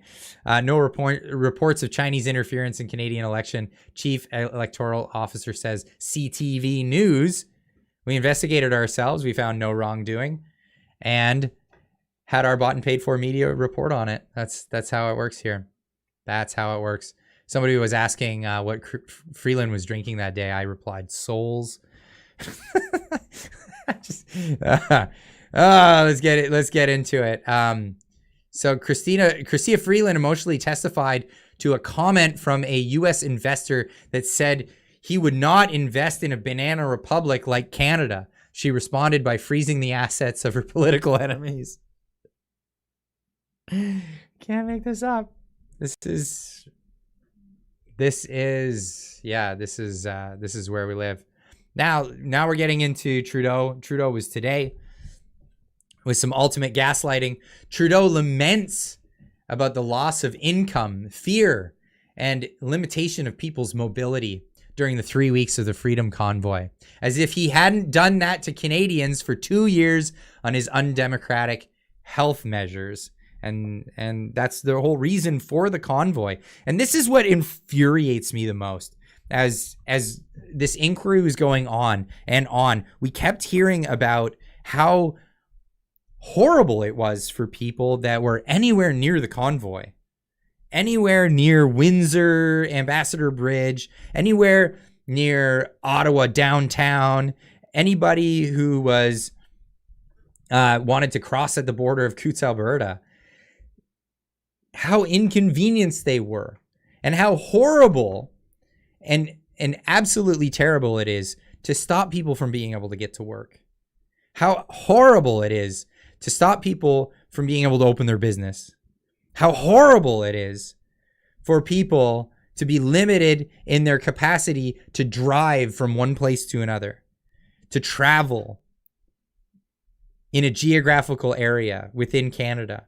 How horrible it was to have people impose anything upon them against their own free wishes and their wants to to just be able to do the things that they normally would be able to do. How horrible that would be. As if it never happened for 2 years straight in Canada. As if this wasn't something that was imposed by the Trudeau government, not by forming a committee, making an amendment to a piece of legislation, or like even an amendment, by passing a bill, by passing something through a democratic process. No. How democratic was this? How democratic? Because he keeps talking, there's a slippage in democracies around the world. We're good here. But there's a slippage.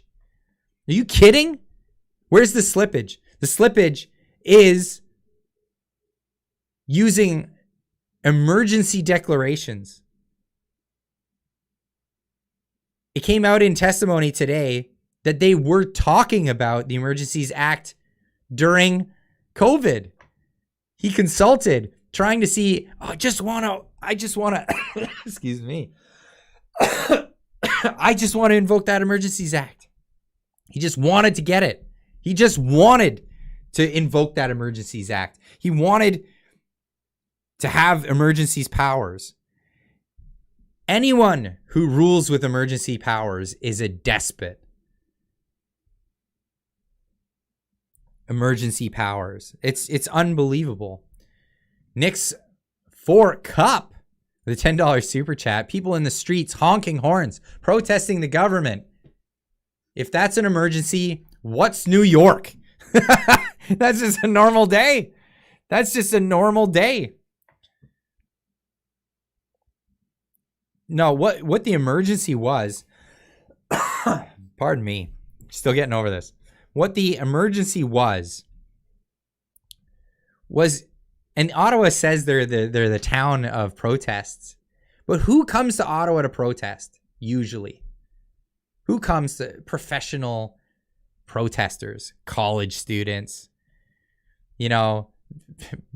people with college degrees and barista careers. People who would normally, in any circumstance, be labeled as non-essentials under the Trudeau regime. You know what's an emergency?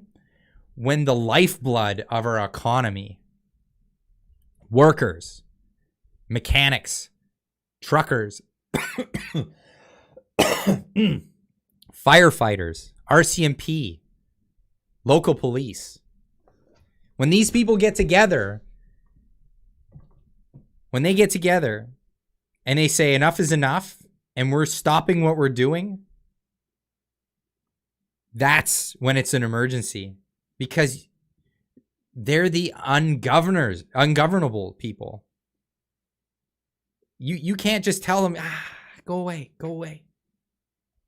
Or, we heard you, I'll stand with you and raise my fist in solidarity, take a knee. No. These were real people. These weren't people that come to protests. These aren't they weren't professional protesters. It's not a thing. Oh, it's unbelievable. Canadian, but done being nice. Goose are mad lads. Yeah. Redneck with his $2 super chat.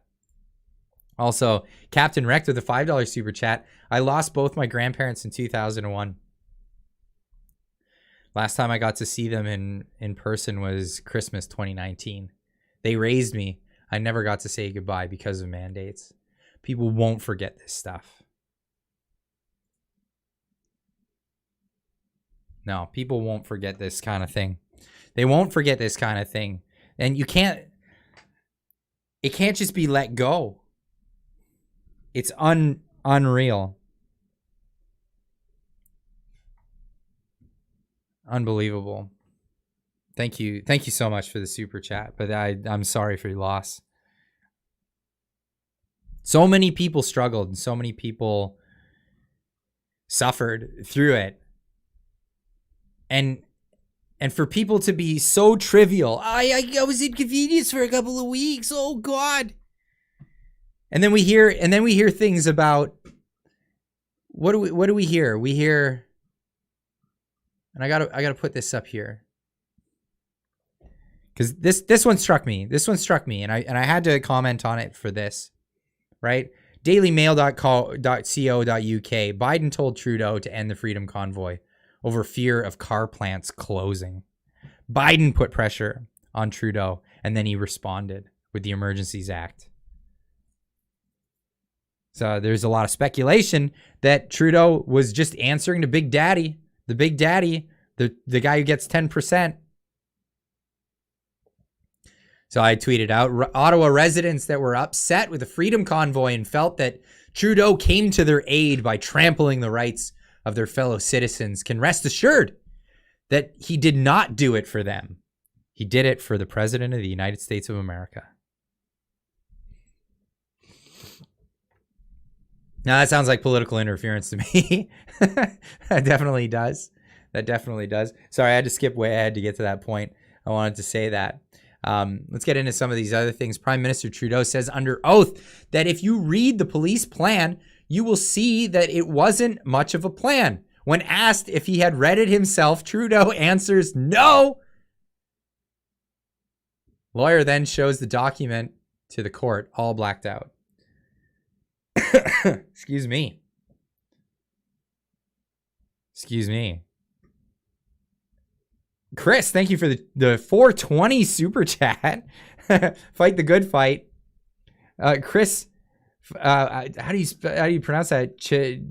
Chitoras, fight the good fight. Funky tees, coolest t-shirts on the streets. Okay.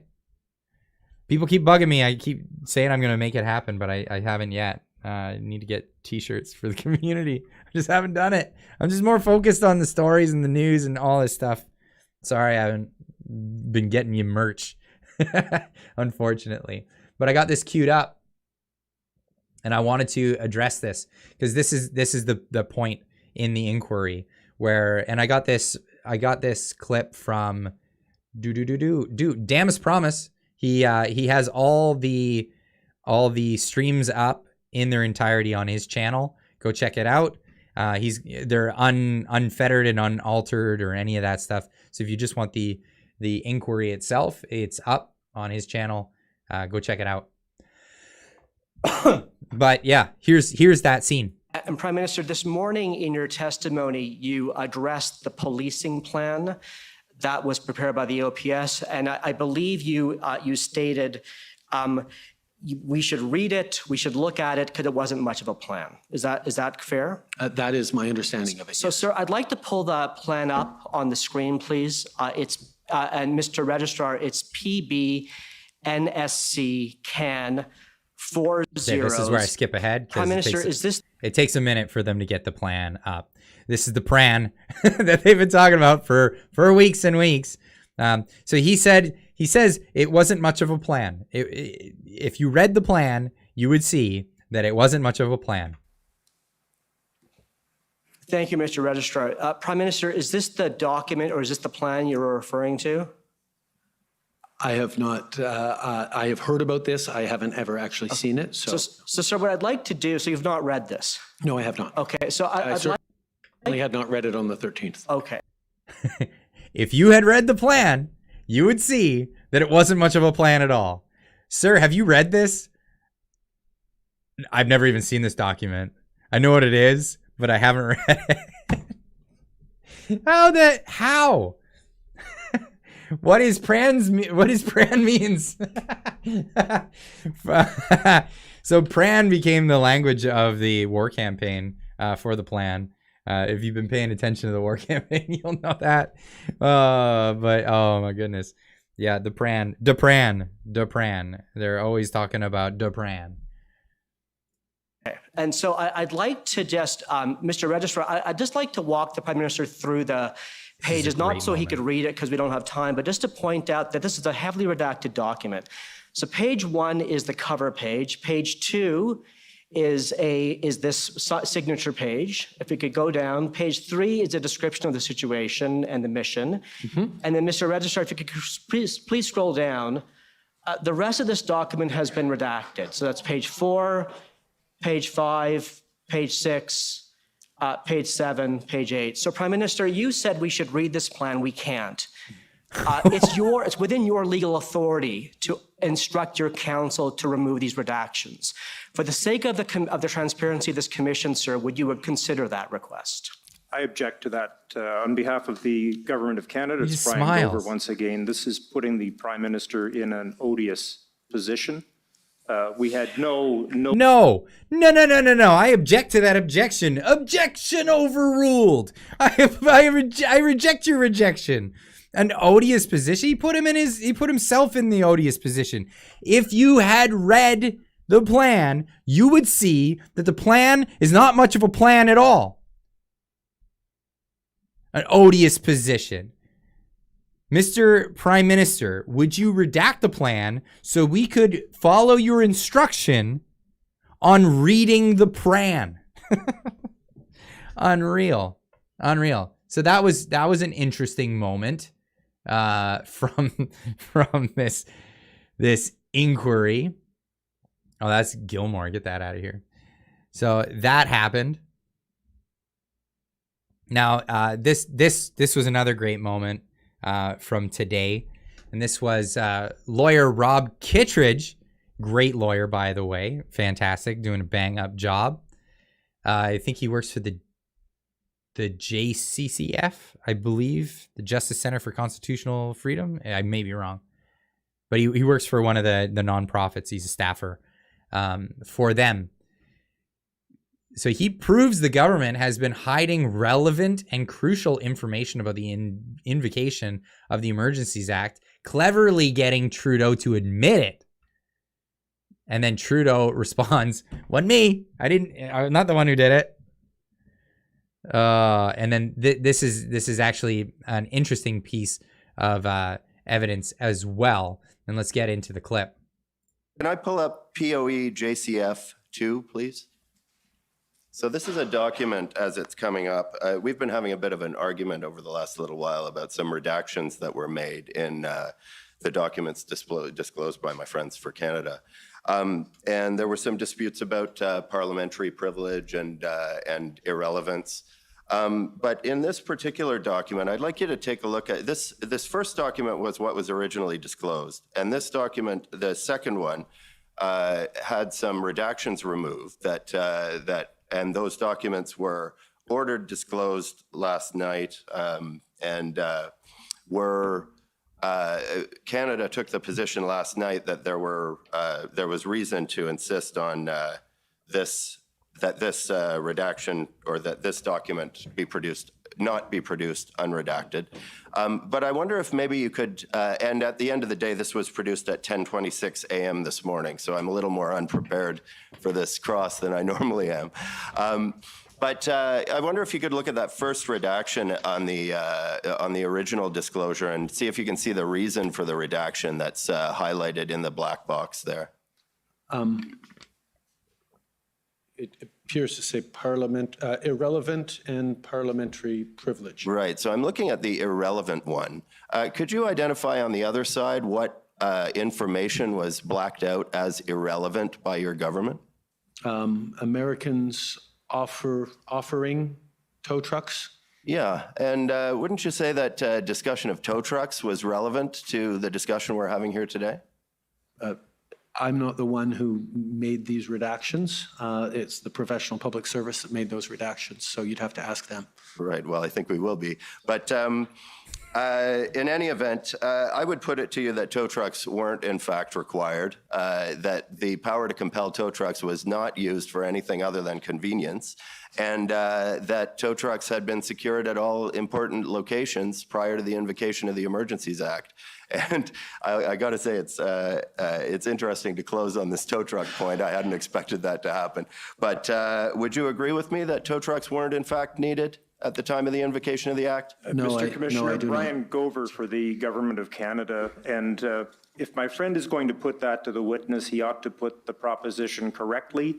I remind my friend that the evidence of Commissioner Carrick of the Ontario Provincial Police was that the powers under the Emergency Measures Regulation in relation to tow trucks were used. I refer specifically to his February 22nd, 2022 report to Deputy Solicitor General. Okay, he just goes on about whatever. Anyway, don't we have a Bill of Rights and a Constitution? Yeah, not when the Emergencies Act has been declared. That's the whole point of the Emergencies Act, is the government can do whatever it wants. It can run as a dictatorship. Everything from the executive. That was the whole point. That was the whole point of declaring the state of emergency. So in this back and forth, and the thing that I find most important here is the government redacted something that wasn't supposed to be redacted. Now, they said that it was irrelevant, and then when they got the court to force them to remove the redaction, and they saw what it was that was redacted, what did they see? They saw that the U.S. offered tow trucks.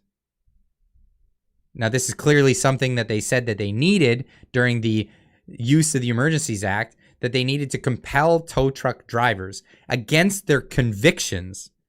Now, they kept saying that, tow truck drivers, they were afraid. They were afraid of people lashing back at them and death threats and all this stuff. No, there were so many write-ups, and there were so many things on social media from all these different tow truck companies saying, we're in full support, we're right behind you. There was tow truck companies that put out memos that said, and signed and everything, that said, we're in full support of the truckers, and if you want us to tow trucks, you can just get stuffed. Like, that's what they were saying.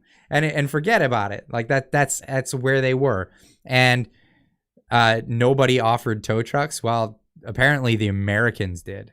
And that was a different thing, right? So I don't know where that came from, but they redacted it. They redacted that. And the thing was, they wanted to use the Emergencies Act to compel people against their political convictions. And that's against our Charter of Rights. It's against our Charter of Rights. But with the Emergencies Act, that's it. Bring on Eva. I will bring on Eva, because Eva made a great speech, and I have that queued up. And yeah, we just got to listen to this. I can use this as a good moment, because I've listened to her twice already now, giving this speech. But I'm going to use this moment to jump off. I had a little bit too much of my soda water. I'll be right back as you listen to this. But this is so at the end of the inquiry, every party that has standing had an opportunity to come up, and before I do, there's a super chat I forgot to get to. I'm so sorry. I'm on it. Rod James with a $5 super chat. The one guy who can order the government to come clean, and he hid behind his lawyers, muddied the record by speaking in French, speaking too slow. Shake my head. Absolutely.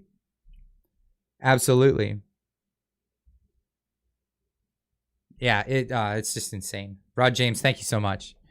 My bad for that.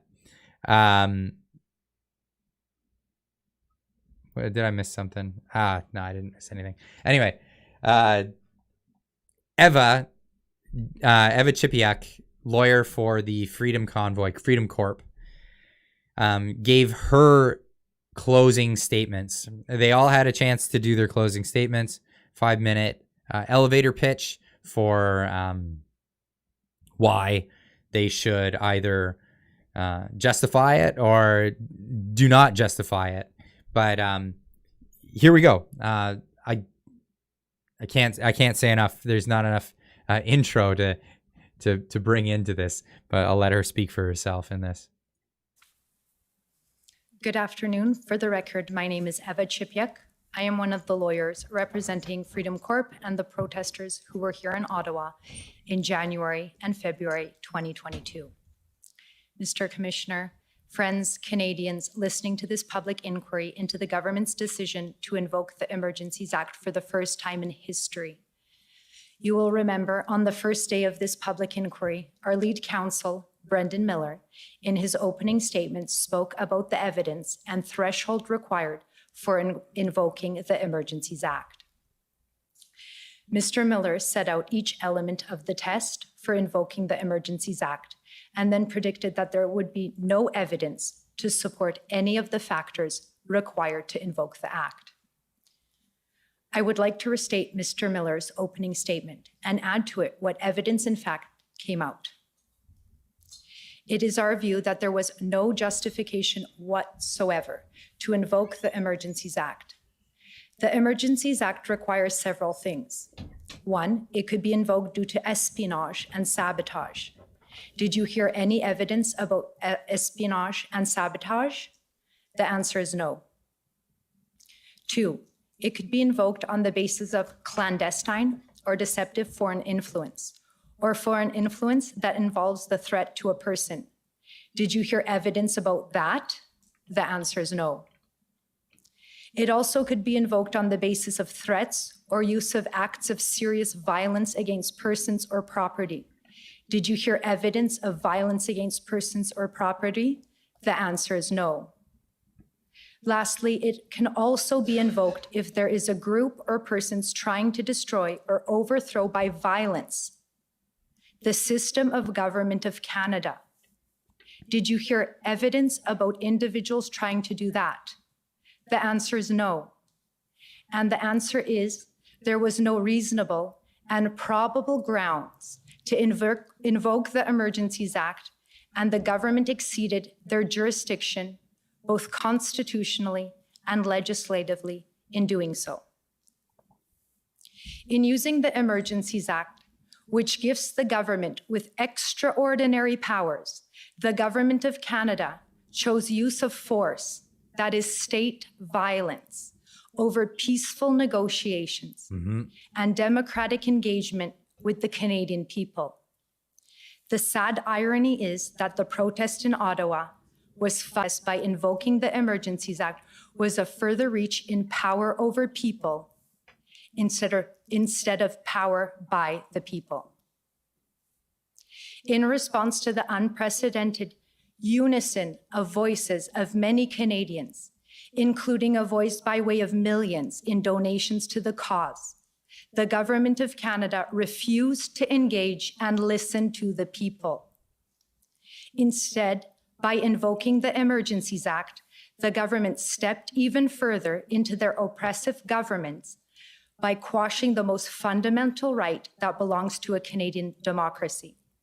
That is to come together in their nation's capital, in front of Parliament, to engage in dialogue with their elected officials. Protesting is, in fact, the people trying to have a dialogue with their government as a last resort of engagement when all other avenues for discourse have failed or have been censored. A healthy democracy demands continuous engagement between people and government.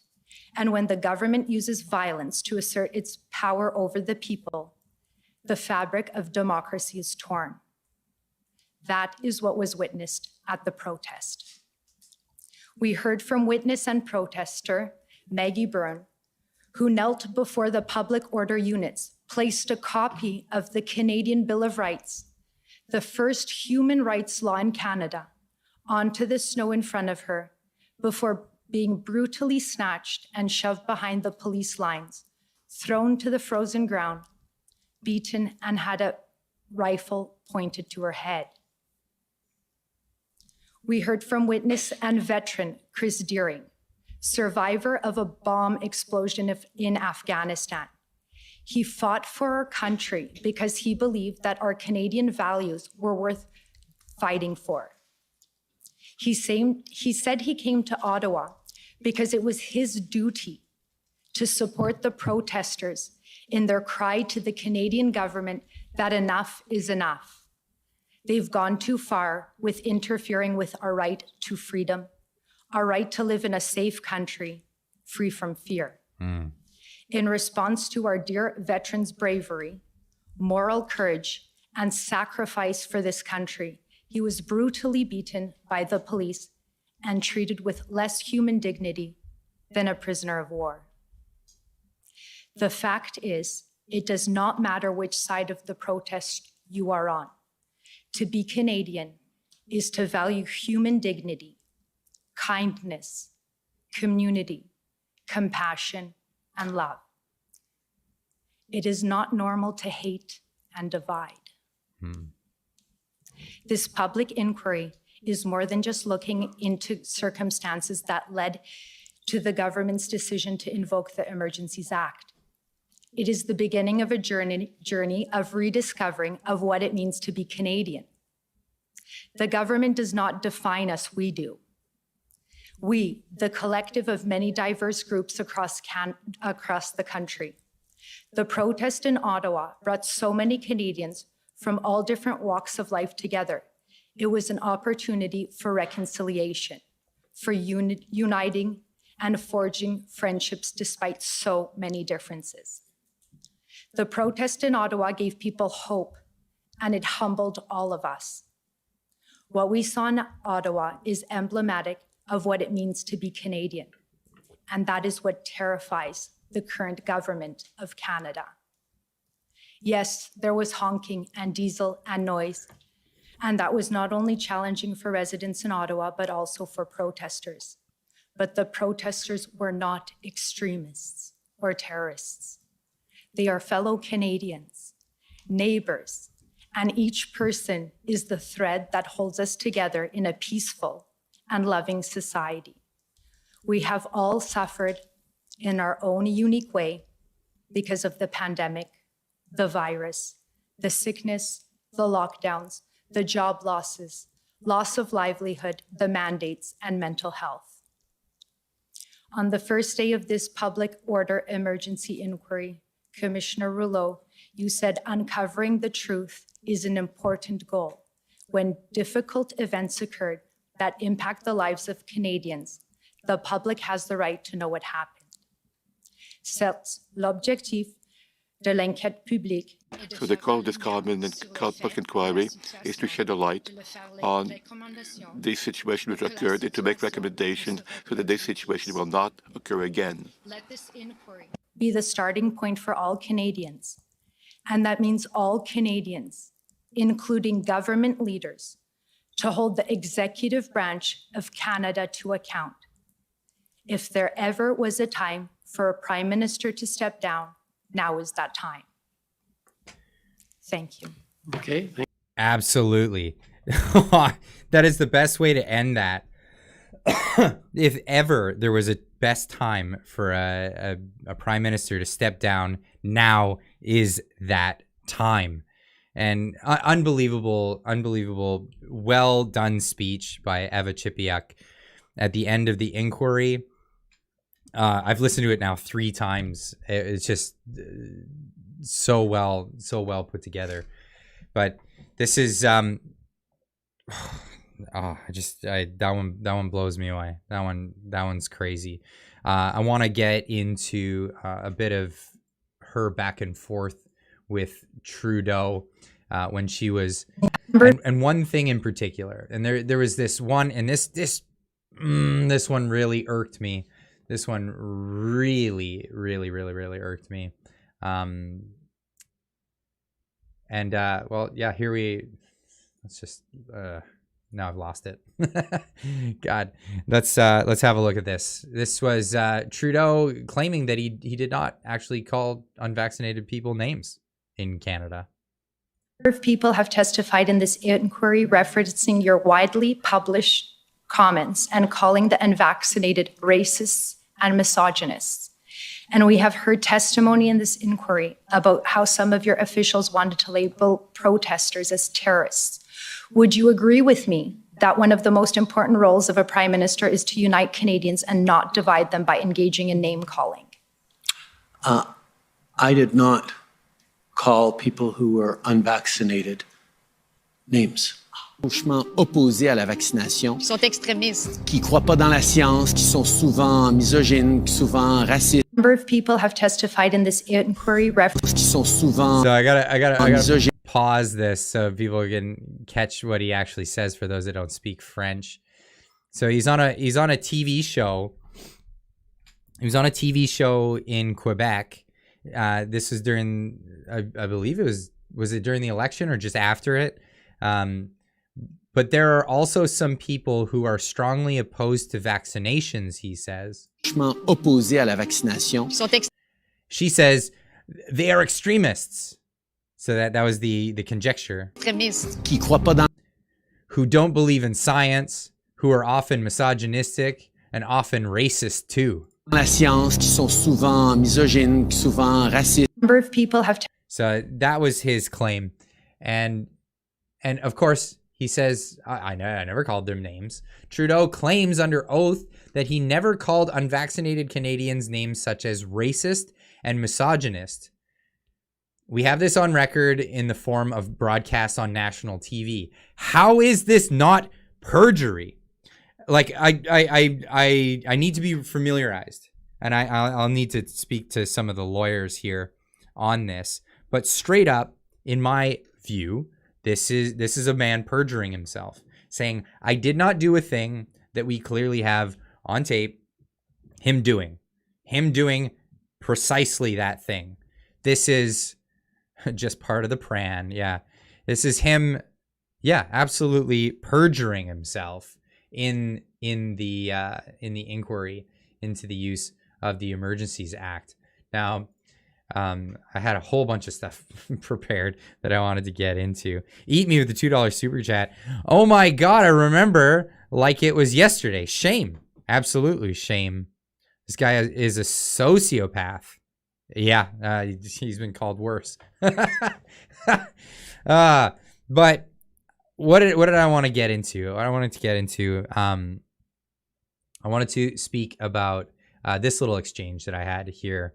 So at the end of the commission, the Commissioner Rouleau, he got up and he said his little bit. He had a speech prepared, and he wanted to talk to everybody about how he's going to move forward with this. Because now she wasn't finished.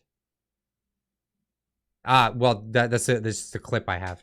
So there are many clips, and I could go through tons of them, but yeah, I only had so much time to prepare. I'm sorry, I only got as much as I had because that was a clipped clip, like somebody had clipped it and put it on Twitter. I don't have the extension of it, but anyway, the commissioner, the judge here, Rouleau, he had a prepared statement for the end, and I made a little joke on Twitter because he was making an analogy, and I'll just show you what I wrote on Twitter here. The Commissioner Rouleau, in an analogy, in the use of an analogy at the end of the Emergencies Act inquiry, refers to himself as a puppet. That wasn't the purpose of the analogy, but Canadians across the country have been suspecting this for over a month now. And it's just me making a joke about whether or not we don't know. We don't know if Rouleau he's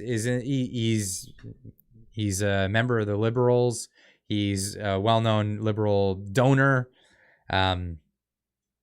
Is he impartial? Can we be sure? I don't know. A lot of people claiming he's a puppet, but we don't know. And this is going to be his legacy. You know that, right? If he lets Trudeau go on this, it's going to be the, marionette image of him forever. That's going to be his legacy, especially when they didn't have justification for it in the terms that are specifically laid out in the Emergencies Act itself. But this is it. So we'll see. Anyway, the unmitigated ass on Twitter, which is the account I follows me.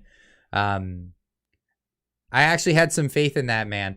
I know we're all pretty cynical on this side of the fence, especially after what we've seen. I think that at a minimum, he will do a good job in justifying his findings. We'll have to wait and see.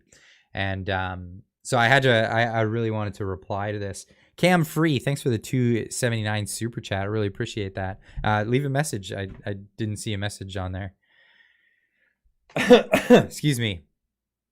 Trying to keep with this, but I really wanted to hit this point.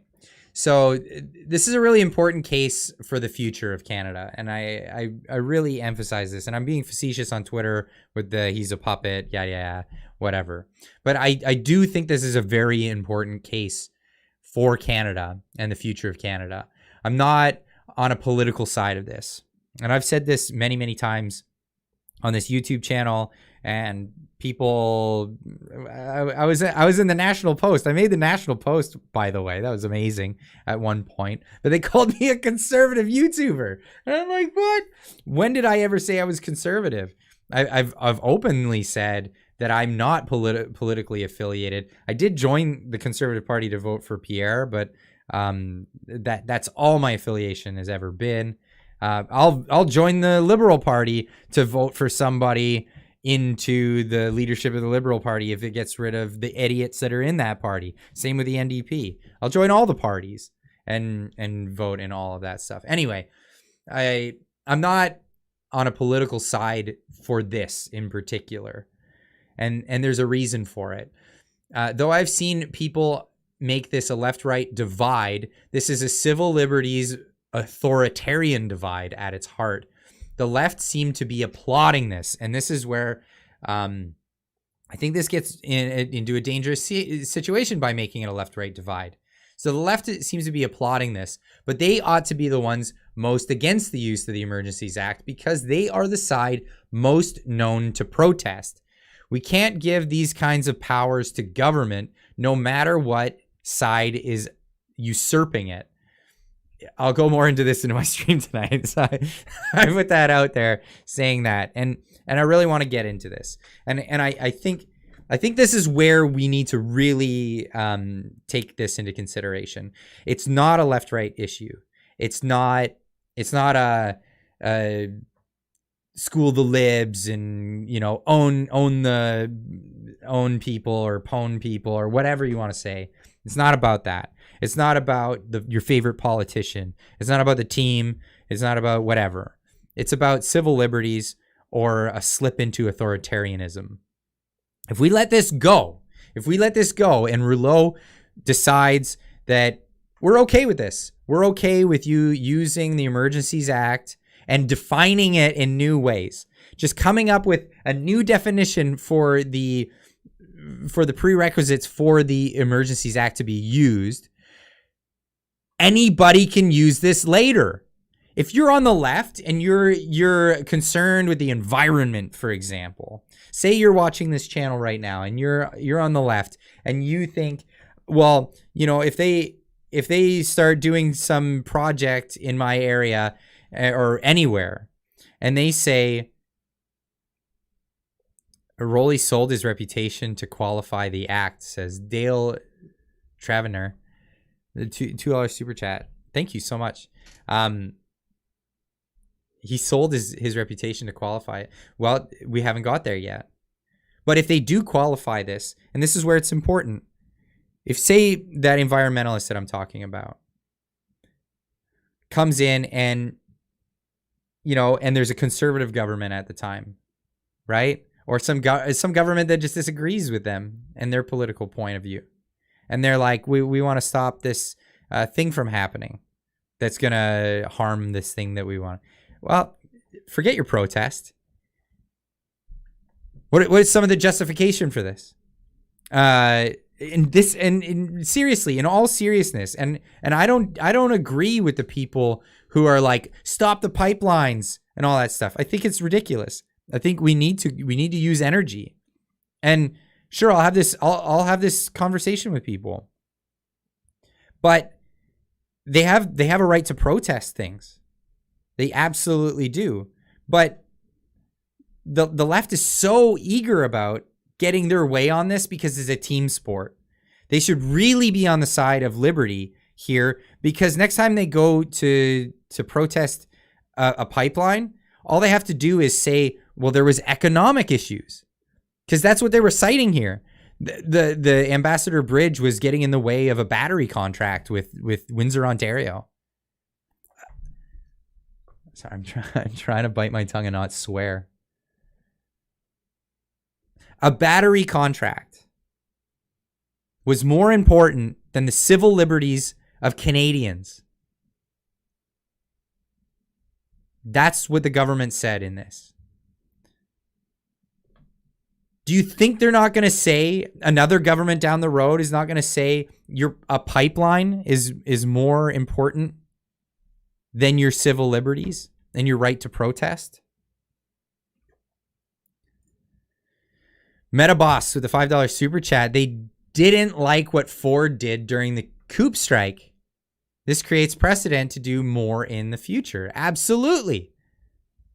And I don't necessarily agree with the coup. I'm not a fan of what unions have become, and I'm definitely not a fan of public sector unions. But they have a right to protest. They have a right to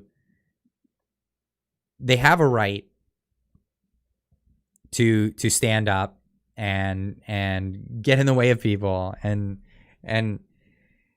cause a ruckus.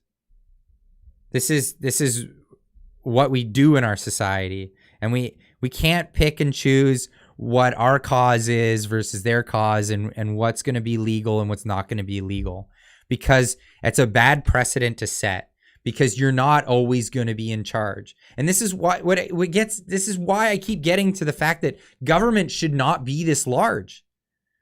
Because when government is this large, they have the opportunity to get so involved in people's lives that we have to vie for our team to always be in charge. And you have to pick a team. You can't just be like okay with both sides. You can't just be okay with the power, the fact that they have so little power to do anything. You have to vie for your guy, even though that your guy doesn't agree with all the things that you agree with. You know, you have to be this one single issue voter, this one issue, and you got to find the one guy that likes the single issue that you like. And it's insane. It's insane to me. Something caught my eye there. With all your fine work, Clyde, do something. Someday you'll need to change your channel to Clyde did something. Thank you so much, man. Thank you. I'm doing something, but the thing is, you got to keep doing it. You just got to keep doing it. It's consistency. That's what the name of the game is. Yeah, there are too many Karens. There are. But and I'm gonna keep driving this message home. I'm always gonna keep driving this message home. The bigger government gets, the more you need your guy in office. Because the only way you can be left alone is if your guy is in there, because the other side wants to go after you. And this isn't something to drum up fear about the other side, because the other side thinks the same about you and your guy. The government needs to be so much smaller than it is right now. It is so intrusive in all of our lives. Really, where we should be is in a place where it doesn't matter who gets in. And so what if the other guys get in? They got bad ideas, and that sucks. But you know what? In a bunch of years, we're going to be able to vote in the other guy. And hopefully we'll have good enough arguments that a majority of people will want in a different set of ideas. Yeah, make government way smaller. Absolutely. The bigger government gets, the more important it is for your guy, because when they get their guy, there are malevolent people out there. It is huge because we keep complying. Yeah, absolutely. And I think there are clever ways, and I think us Canadians, we come up with some amazing things. Huge shout out to my man. I gotta find it again here, because what a dude. And I had him on the channel. because it's not all about, not complying with something and getting yourself thrown in jail. Sometimes you comply in funny ways and it wakes people up, and then they figure out what it's all about. Why am I scrolling so long just to find Camille's thing? Right here. The man behind the mask. Camille Bachucci. Or Bashucci, however you pronounce it. I keep forgetting. What a dude. I'm gonna get him back on the channel for one of the long form podcasts, because I really want to pick his brain. I got chatting with him, and he's a market economy guy like myself, and I think there's a lot of stuff to get in with into conversation about malicious noncompliance. And that's it. That's it. He has to wear these masks because he's going to university. And so, well, what does he do? He wears a bucket on his head. He wears a stupid grapefruit and this. These are all things that we can do. And I have a lot of faith in Canadians for being just such clever people, coming up with really funny ways. When they were told you can't bring gasoline and diesel to the truckers in Ottawa, what did everyone do? They said they were gonna arrest people trying to bring fuel. So everybody brought fuel cans with no fuel in it, but they were just decoys. Everybody made themselves decoys for all of it. It was just so amazing. It was so amazing. But yeah, I think if anything, the big lesson that we can take out of all of this, and this is my big thing for this week, my message for tonight and tonight's stream, is we need to make government so much smaller. And we've been waking up and realizing that we've got the Karen Council. We've got the Karen Council at the helm now. And this is why everything is so ridiculous, because they're not fixing the roofs. They're not fixing the cracks in the concrete. The things that we all agree that even the people who want the smallest government, the minarchists as they call themselves, they at least agree that there's a place for what? Police they don't know what the hell they're doing. The municipal polices, the provincial polices, the federal polices, they don't know what they're doing. They're so involved in making passports for us to be able to travel within our country, digital passports, digital IDs. They want to talk about new digital currencies where they can track everything we do, what we spend our money on, what we're talking about with people, how we behave. But they can't run the things, the very basic fundamental things in this giant hellish government that we have. They can't run the basic stuff. They're not fixing the roads. They're not getting people clean water. They're not running the police forces. This is where we need to focus government, and all of the rest needs to be cut. And I'm sorry if a lot of people lose their jobs. Don't worry. You'll find jobs in the marketplace. You will. You'll find jobs in the marketplace. Don't worry. Every time there's a scare, people are going to get laid off.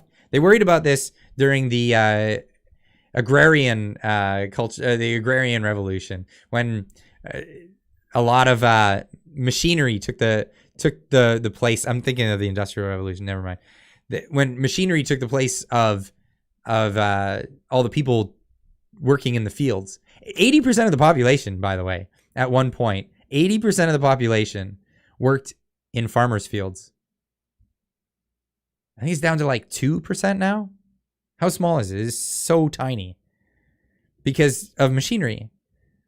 Now, all those people, when this happened, they're doing the Klaus Schwab thing at that time too. Oh, the automation's going to get rid of all these jobs. Well, they were worried about it, oh, everyone's going to run. Everyone's going to be unemployed. There's going to be no work and nobody's going to. No, people went and built businesses. They were freed up to do other things. When you're not doing the thing that you're doing, you're freed up to do another thing. And it pushed people. Yeah, it was kind of crappy at first, and then it pushed people into entrepreneurship, and then they ended up making businesses and then hiring some the other people who didn't get into entrepreneurship. And this is the way it works. But anyway, I'm rambling. The main message of tonight's stream is smaller government. We need to get smaller government because it's just getting ridiculous at this point. Dale Taverner, I think I'm pronouncing it right this time, with a $13.99 super chat. I'm a puppet. People probably won't like that result. Won't like the result. I'll be recognized on the street now. Rolly's words. This decision is qualified already. Bet on it. I don't know. Yeah, place your bets. Place your bets, folks. But I think this is a very important one. And I hope we end up in a situation where we don't allow governments to do that. And what we need to be doing is vying for them to stricken up the rules, make it a little bit more strict. Anyway, what do I do after these live streams? We're already almost 2.5 hours into this. Every Friday night, I do these live streams. If you're tuning in for the first time and you're enjoying this, please subscribe to the channel. I think you'll like the way we do things around here. Friday nights are the weekly live stream where I hang out and give back to the community by sharing a longer format type of show with everybody. And then afterwards, what we do is we file off into the Discord. Link is in the description down below. And then we continue the conversation over some wobbly pops.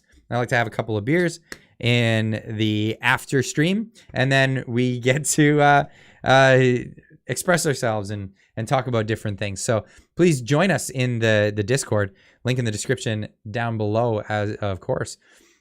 Phil Gowan with a $5 super chat. Trudy and Freeland are quick to defend Ontario auto, Quebec aluminum, but Alberta welders and engineers can learn to code.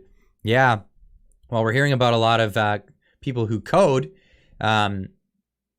losing their jobs. I think it was like some huge number, like 15% of IT lost their jobs recently.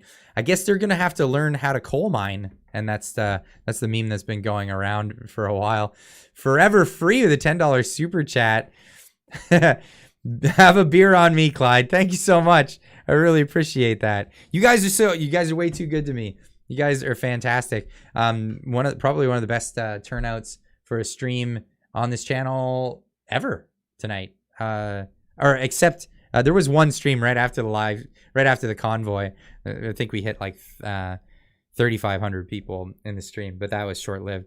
But amazing turnout, guys, and most people stuck around for the entire stream. So again, welcome you guys to subscribe to the channel and tune into the morning videos that I do every weekday morning.